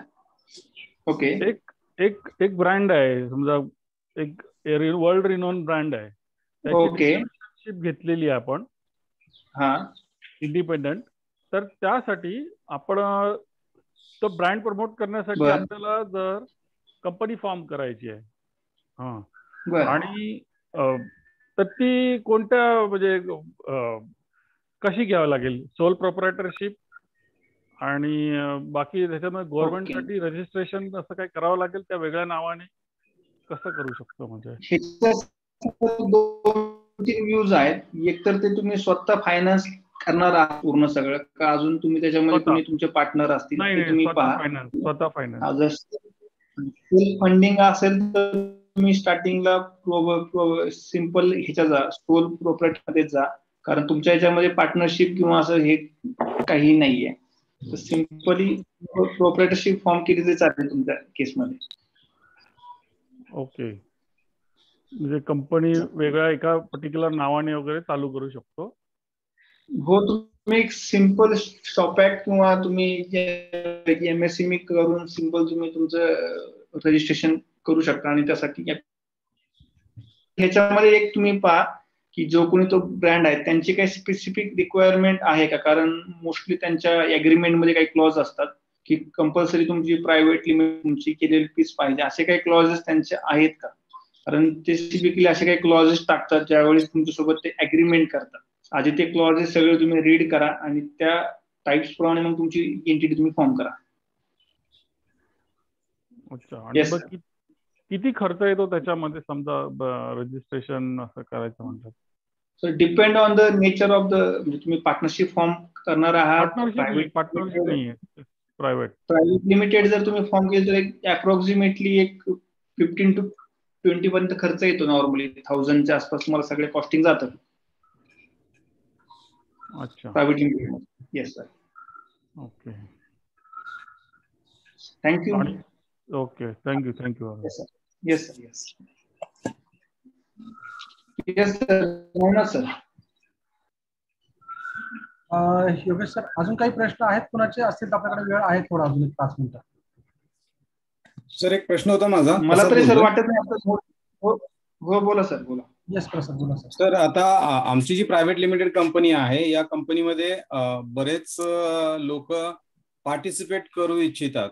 काही लोकांचं आहे की तुमचं चांगलं आहे, मी तुम्हाला जॉईन होऊ का, असं आपण पार्टनर सगळ्यांनाच नाही करून घेऊ शकत. पण प्रत्येकाची एक्सपर्टाईज जी आहे ती आपण कशी युटिलाइज करू शकतो rather than increasing the partner, like consultant, associate, आणि त्या टर्म्स कंडिशन्स कशा ठरवाव्यात त्या बाबतीत? ओके. तर ह्याच्यामध्ये अजून तुम्हाला त्याच्यामध्ये काही डिव्हिजन जर करता आल्या कंपनीमध्ये स्पेसिफिक केली तर त्या तुम्ही करू शकता. आणि सगळ्यांना ओनरशिप न देता काहींना रिस्पॉन्सिबिलिटी द्या. सोबत तुम्ही MOUs करून सुद्धा काम करू शकता. स्पेसिफिकली असोसिएट्स म्हणा किंवा त्यांना तुम्ही असं काहीतरी स्पेसिफिकली काही डेझिग्नेशन द्या. त्यांना डायरेक्टली कंट्रोल्स किंवा ओनरशिप न देता त्यांना काहीतरी रिस्पॉन्सिबिलिटीज द्या. अशा पद्धतीने तुम्ही त्यांच्यासोबत काम लगेच करू शकता. आणि हळूहळू जसं ट्रस्ट बिल्ड होईल त्याच्याबरोबर त्याच्यासोबत मग डायरेक्टर्स म्हणा किंवा त्यांना शेअर होल्डर्स करा, अशा गोष्टी तुम्ही आणू शकता इन फ्युचर. ओके. आणि शेअर होल्डर केलं तर मी त्यांना काढू नाही शकणार ना? पण शेअर होल्डर जर केलं तर स्पेसिफिकली तुम्ही त्यांना काढू पण शकता, पण तसं काही शेअर होल्डर अग्रीमेंट असतं स्पेसिफिकली, ते तुम्हाला करावं लागेल विथ ऑल ऑफ देम. त्याच्यामध्ये तुम्हाला हे एक्झिट क्लॉज सुद्धा त्याच्यात टाकावं लागेल. त्याचं व्हॅल्युएशन, त्या सगळ्या गोष्टी तुम्हाला मेन्शन तुमच्या त्या अग्रीमेंट मध्ये कराव्या लागतील आणि त्याप्रमाणे तुम्ही तुमच्या टर्म्स डिफाईन करू शकता. Okay, thank you. Yogesh sir, Mohan Vaidya सरांचा एक प्रश्न आहे की जेव्हा आपण प्रायव्हेट लिमिटेड इन्कॉर्पोरेट करत असतो तर त्यावेळेस पीएफ आणि ESIC रजिस्ट्रेशन कंपल्सरी आहे का, तर ते ऑप्शनल आहे? नाही सर, आता ऍज पर द न्यू काही त्यांनी आता पॉलिसीज आता चेंज केल्यात मागच्या 5 ते 6 महिन्यापासूनच. तर ह्याच्यामध्ये compulsory at the time of incorporation तुम्हाला कंपल्सरी ESIC रजिस्ट्रेशन मॅन्डेटरी आहे. फक्त त्याचे रिटर्न्स करण्याची तुम्हाला गरज नाहीये. ते इन्फॉर्मेशन ते आपल्याला येतात त्याचं योगेश सर, आवाज येत नाही तुमचा. Yogesh sir, hello. बनते. माझी स्टाफची लिमिट 20च्या वर नाहीये, तरी पण मला कंपल्सरी आहे का मध्ये? मोहन सर, योगेश सर आपला एक्सप्लेनेशन देत आहेत. योगेश सर, तुमचा आवाज येत नाहीये. योगेश कोइनकर सर, सगळ्या गोष्टी ह्या ऑनलाईनच प्रोसेसिंग होतात. पण जर तुम्हाला जर रिक्वायरमेंट असेल तर तुम्ही ते कॅन्सल सुद्धा करू योगेश कोइनकर सर, योगेश कोइनकर सर, तुमचा आवाज समजलेला नाहीये, तर तुम्ही कृपया ह्या प्रश्नाचं परत उत्तर देऊ शकता? आता येतोय आवाज? आता तुमचा आवाज येतोय. हो, आता आवाज तुमचा येतोय. सर, आता येतोय आवाज? मला तुमचा आवाज येतोय? नक्कीच सांगतो सर तुम्हाला. हॅलो. हो सर, परत एकदा एक्सप्लेन करा ना प्रश्नाचं उत्तर. सर, आता नवीन काही रूल्स आणि आता काही त्यांनी अमेंडमेंट्स केलेत त्याच्यामध्ये. त्यामुळे at the time of registration of the company compulsory आपल्याला ESIC PF रजिस्ट्रेशन हे मॅन्डेटरी त्यांनी आता केलेलं आहे. फक्त त्याची रिक्वायरमेंट अशी की तुम्ही रजिस्ट्रेशन झाल्यानंतर ते तुम्ही कॅन्सल सुद्धा करू शकता. जर तुम्हाला काही त्याची गरज नसेल, तुमचे 20 पेक्षा जास्त नसतील स्टाफ तुमचा, तर तुम्ही ते कॅन्सल सुद्धा करू शकता. त्याला काही हे नाहीये, इश्यू नाहीये. रिटर्न कॅन्सलेशनची प्रोसिजर काय असते सर, सांगू शकता? सर, कॅन्सलेशनची प्रोसेस सिंपल. त्यांनी काही लॉग इन आणि पासवर्ड ते शेअर करतात आपल्याला बाय मेल थ्रू. त्याच मेलला जाऊन तुम्ही लॉग इन करून त्याच वेळी तुम्ही तिथं कॅन्सलेशन करू शकता तुमच्या एंडला. Great sir, great. येस. दोन्ही होतील का? ESI आणि PF दोन्ही पण कॅन्सल करू शकतो का? हो, yes, you can cancel it. There is no issue. Okay, thank you very much sir. Yogesh sir, thank you. तुम्ही आजच्या या फिपच्या प्लॅटफॉर्मवरती आलात आणि इंडस्ट्रियल अवेअरनेस प्रोग्रामच्या अंतर्गत तुम्ही तुमचं कॉन्ट्रीब्युशन दिलं. आमच्या उद्योजक मित्रांना त्या ठिकाणी तुम्ही त्यांच्या व्यवसायामधले बिझनेसमधले कंप्लायन्सेस पूर्ण करण्यासाठी किंवा त्याच्या ज्या अडीअडचणी आहेत त्या सोडवण्यासाठी या ठिकाणी मदत केली. त्याबद्दल तुमचे फिपच्या वतीने आम्ही खूप खूप आभारी आहोत. धन्यवाद. त्याशिवाय आजच्या कार्यक्रमामध्ये किंवा आजच्या ह्या प्रोग्राममध्ये जेवढे काही पार्टिसिपेट्स आहेत त्या सर्वांना माझी एक विनंती आहे, चॅट बॉक्समध्ये फीडबॅक फॉर्मची लिंक दिलेली आहे, तर कृपया ह्या प्रोग्राम विषयी आपला फीडबॅक आपण आवर्जून या ठिकाणी द्यावा, जेणेकरून आपल्याला ह्या कार्यक्रमामध्ये ह्या प्रोग्राममध्ये काही नवीन गोष्टींचं ऍडिशन करता येईल किंवा काय याच्यावरती आपल्याला कटाक्षाने त्याच्यावर नजर ठेवता येईल आणि त्याच्यामध्ये वेळच्या वेळेस बदल करता येतील. बदल ही शोधाची जननी आहे असं म्हटलं जातं आणि ह्या गोष्टीसाठी तुमच्या मदतीची आम्हाला गरज आहे आणि त्यातूनच आपण वेगवेगळ्या एंटरप्रेनर्सला, वेगवेगळ्या उद्योजकांना या ठिकाणी मदत करण्याचा प्रयत्न करू शकतो. आणि एक चांगला प्रयत्न जर करायचा असेल तर तुमच्या मदतीची आम्हाला गरज आहे. त्यामुळे परत एकदा सर्व पार्टिसिपेंटला माझी विनंती आहे की आपण हा फीडबॅक फॉर्म भरावा आणि त्यातूनच आपल्याला आपल्यातले काही बदल आपल्याला या ठिकाणी करता येतील. याचबरोबर पुढच्या आठवड्यामध्ये जे एक्सपर्ट सेशन आहे ते एक्सपर्ट सेशन सांगण्यासाठी मी योगेश उंडे सरांना विनंती करेल की पुढच्या आठवड्याचं सेशन्सच्या बाबत आपण आपल्या पार्टिसिपेंटला या ठिकाणी सांगावं आणि पुढचा भाग आपण घ्यावा. योगेश उंडे सर. एकच मिनिट स्लाइड शेअर करतो.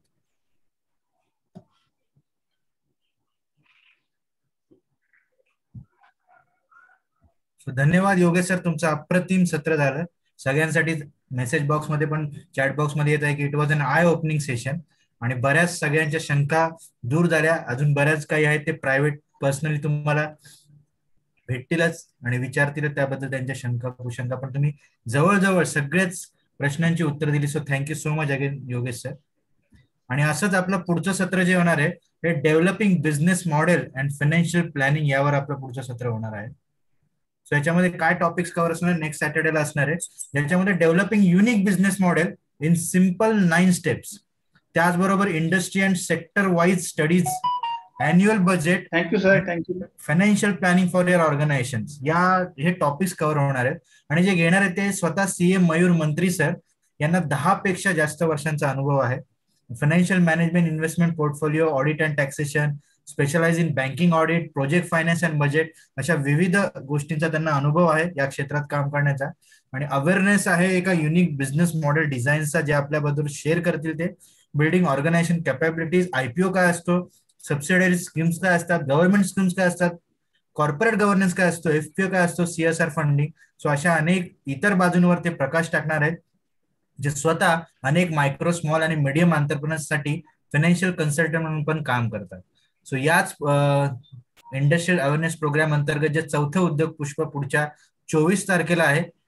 तर नवनाथ सरांनी सांगितल्याप्रमाणे प्रत्येकाने फीडबॅक फॉर्म भरावा, आणि ज्यांना कोणाला फिपचा मेंबर होण्याची इच्छा आहे त्यांनी फिपच्या जो वेनसडेला एक प्रोग्राम असतो जिथे आपण सगळे उद्योजक एकत्र येतो, आता ऑफलाईन शक्य नाही म्हणून ऑनलाईन एकत्र येतो, तिथे तुम्हाला या संपूर्ण उपक्रमाबद्दल माहिती मिळेल, जिथे माहितीची आणि बिझनेसची सुद्धा देवाणघेवाण होते. सो त्यासाठी तुम्ही आमच्या फिप कनेक्ट पेजला, फेसबुक पेजला लाईक करा आणि त्याच्यावर जे अपडेट्स येतील ते बघत राहा. Okay, so thank you so much once again Yogesh sir, तुमचं पुन्हा एकदा खूप खूप धन्यवाद, मी जो काही माहिती दिली त्यासाठी. आणि over to Navnath sir. Yes sir. आपल्या सर्व प्रेक्षकांना विनंती आहे, आपल्याकडे अजून एक 5 मिनिटाचा वेळ आहे.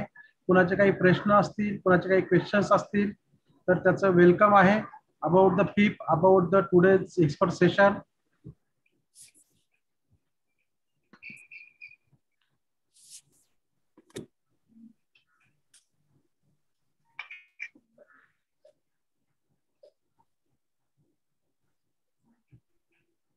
फीडबॅक फॉर्मची लिंक चॅट बॉक्स मध्ये टाकलेली आहे.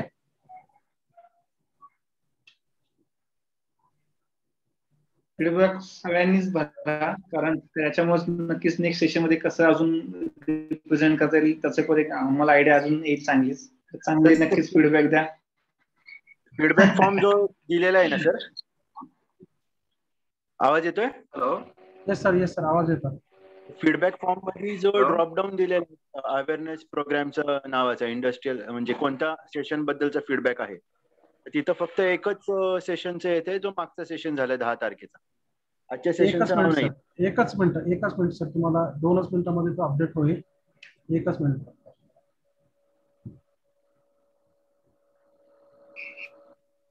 सर, आला असेल आता, एकदा चेक करा.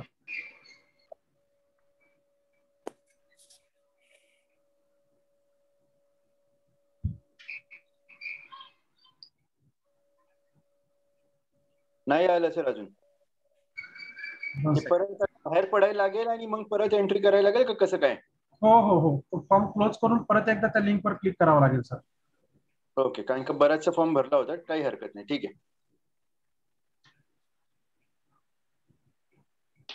हॅलो.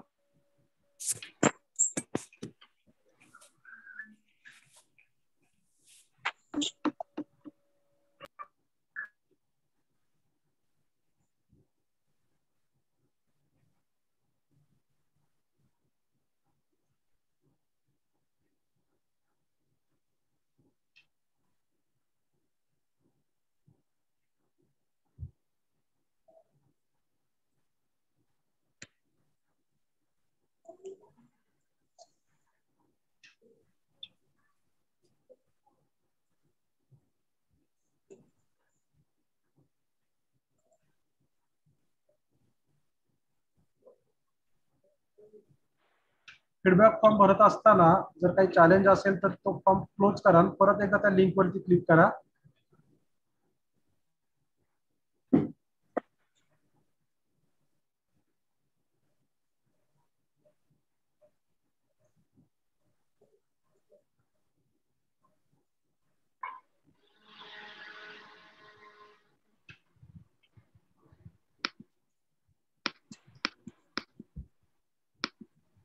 तसा सर फीडबॅक फॉर्म आलाय तुम्हाला प्रॉपर आता?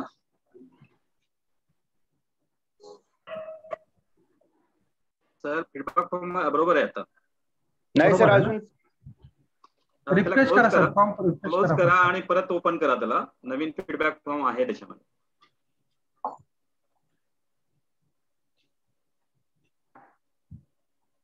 तोपर्यंत कुणाला जर काही क्वेश्चन्स असतील, कुणाला काही माहिती हवी असेल तर आपण विचारू शकता. अजून 1-2 मिनिटाचा वेळ आपल्याकडे आहे, आपण बोलू शकतो. तर त्याच लिंक वरती परत कनेक्ट लोड केलं तरी तसंच येते परत. नाही सर, बंद करावं लागेल सर. जुनी लिंक जी आहे ना ती तुम्हाला बंद करावं लागेल आणि बंद करून सेम लिंकला तुम्ही वापरा, होईल.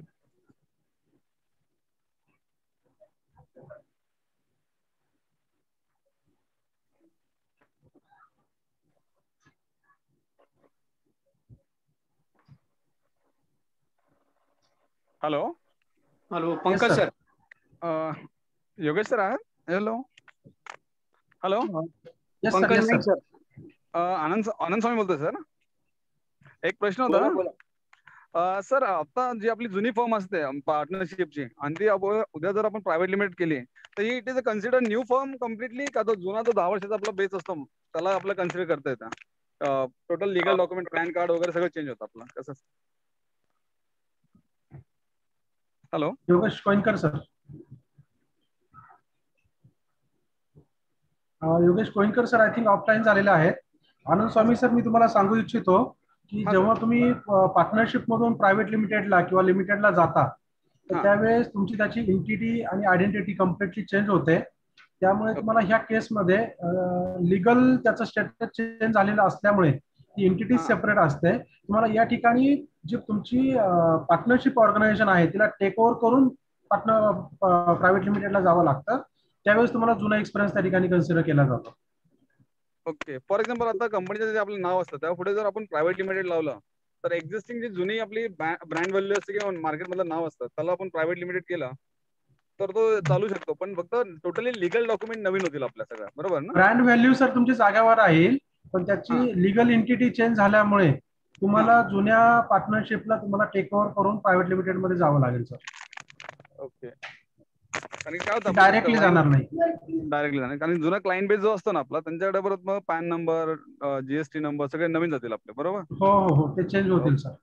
ठीक ठीक, थँक्यू सर. थँक्यू. ते चेंज होतील, पण तुम्हाला एक्सपिरियन्स साठी तुम्हाला जुन्या ऑर्गनायझेशनला तुम्ही टेक ओव्हर करून तुमचा एक्सपिरियन्स इथे कॅरी फॉरवर्ड करू शकता. Okay okay, right sir, right sir. Yes sir. Anything sir? Thank you sir. Good session sir and it's very informative. Thank you very much sir. आमचा हाच प्रयत्न आहे की उद्योजकांना आपल्याला कशी हेल्पिंग हँड पुढे देता येईल आणि त्या हेल्पिंग हँड मधून उद्योजकांना त्याची मदत होईल. Yes sir. काय आता बरंच वेळा सीएस जे आपले आता जे एक्झिस्टिंग काम करतात एवढं इन्फॉर्मेटिव्ह देत नाही, जे आता सरांनी दिलंय तेवढं देत नाही. आपण पण बिझनेस करण्यात गुंत असतो, ह्या बाकीच्या गोष्टी कळत नाही आपल्याला. मला अजूनही बिझनेस ओनरसाठी या ठिकाणी एक गोष्ट सांगावी लागेल की बिझनेस आपला आहे तर बिझनेसची रिस्पॉन्सिबिलिटी सुद्धा आपलीच असते. त्यामुळे आपण बिझनेसकडे चारही बाजूनी नजर ठेवून आपण आपल्या बिझनेसवरती पाहायला पाहिजे. जी हेल्प लागते ती हेल्प आपण एक्सपर्ट वेळच्या वेळेस घेतली पाहिजे आणि जे कोणी आपले कंप्लायन्सेस करतात त्यांच्यासोबत आपण वारंवार चर्चा करायला पाहिजे. हा आपला प्रायमरी रोल असतो सर बिझनेस करत असताना. आणि त्यासाठीच आपण हा एक्सपर्ट सेशन चालू केलेला आहे. त्या एक्सपर्ट सेशनच्या माध्यमातून बिझनेस ओनरला जी गोष्ट माहिती नसते ती गोष्ट या ठिकाणातून माहिती होईल आणि बिझनेस ओनर हा एका नेक्स्ट लेवलवरती जाण्यासाठी त्यातून हेल्प होईल. Yes exactly sir. नक्कीच थँक्यू. नक्कीच.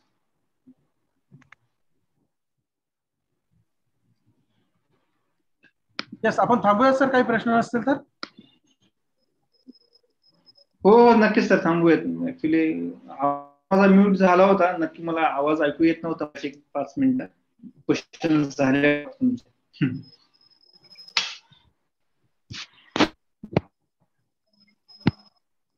योगेश हुंडे सर. योगेश हुंडे सर. हो सर, नक्कीच. माझे क्वेश्चन असते माझ्याकडनं. Yogesh Hunde sir. Yes sir. लाईव्हचं ब्रॉडकास्टिंग स्टॉप करून मीटिंग एंड करा ना सर. Okay please.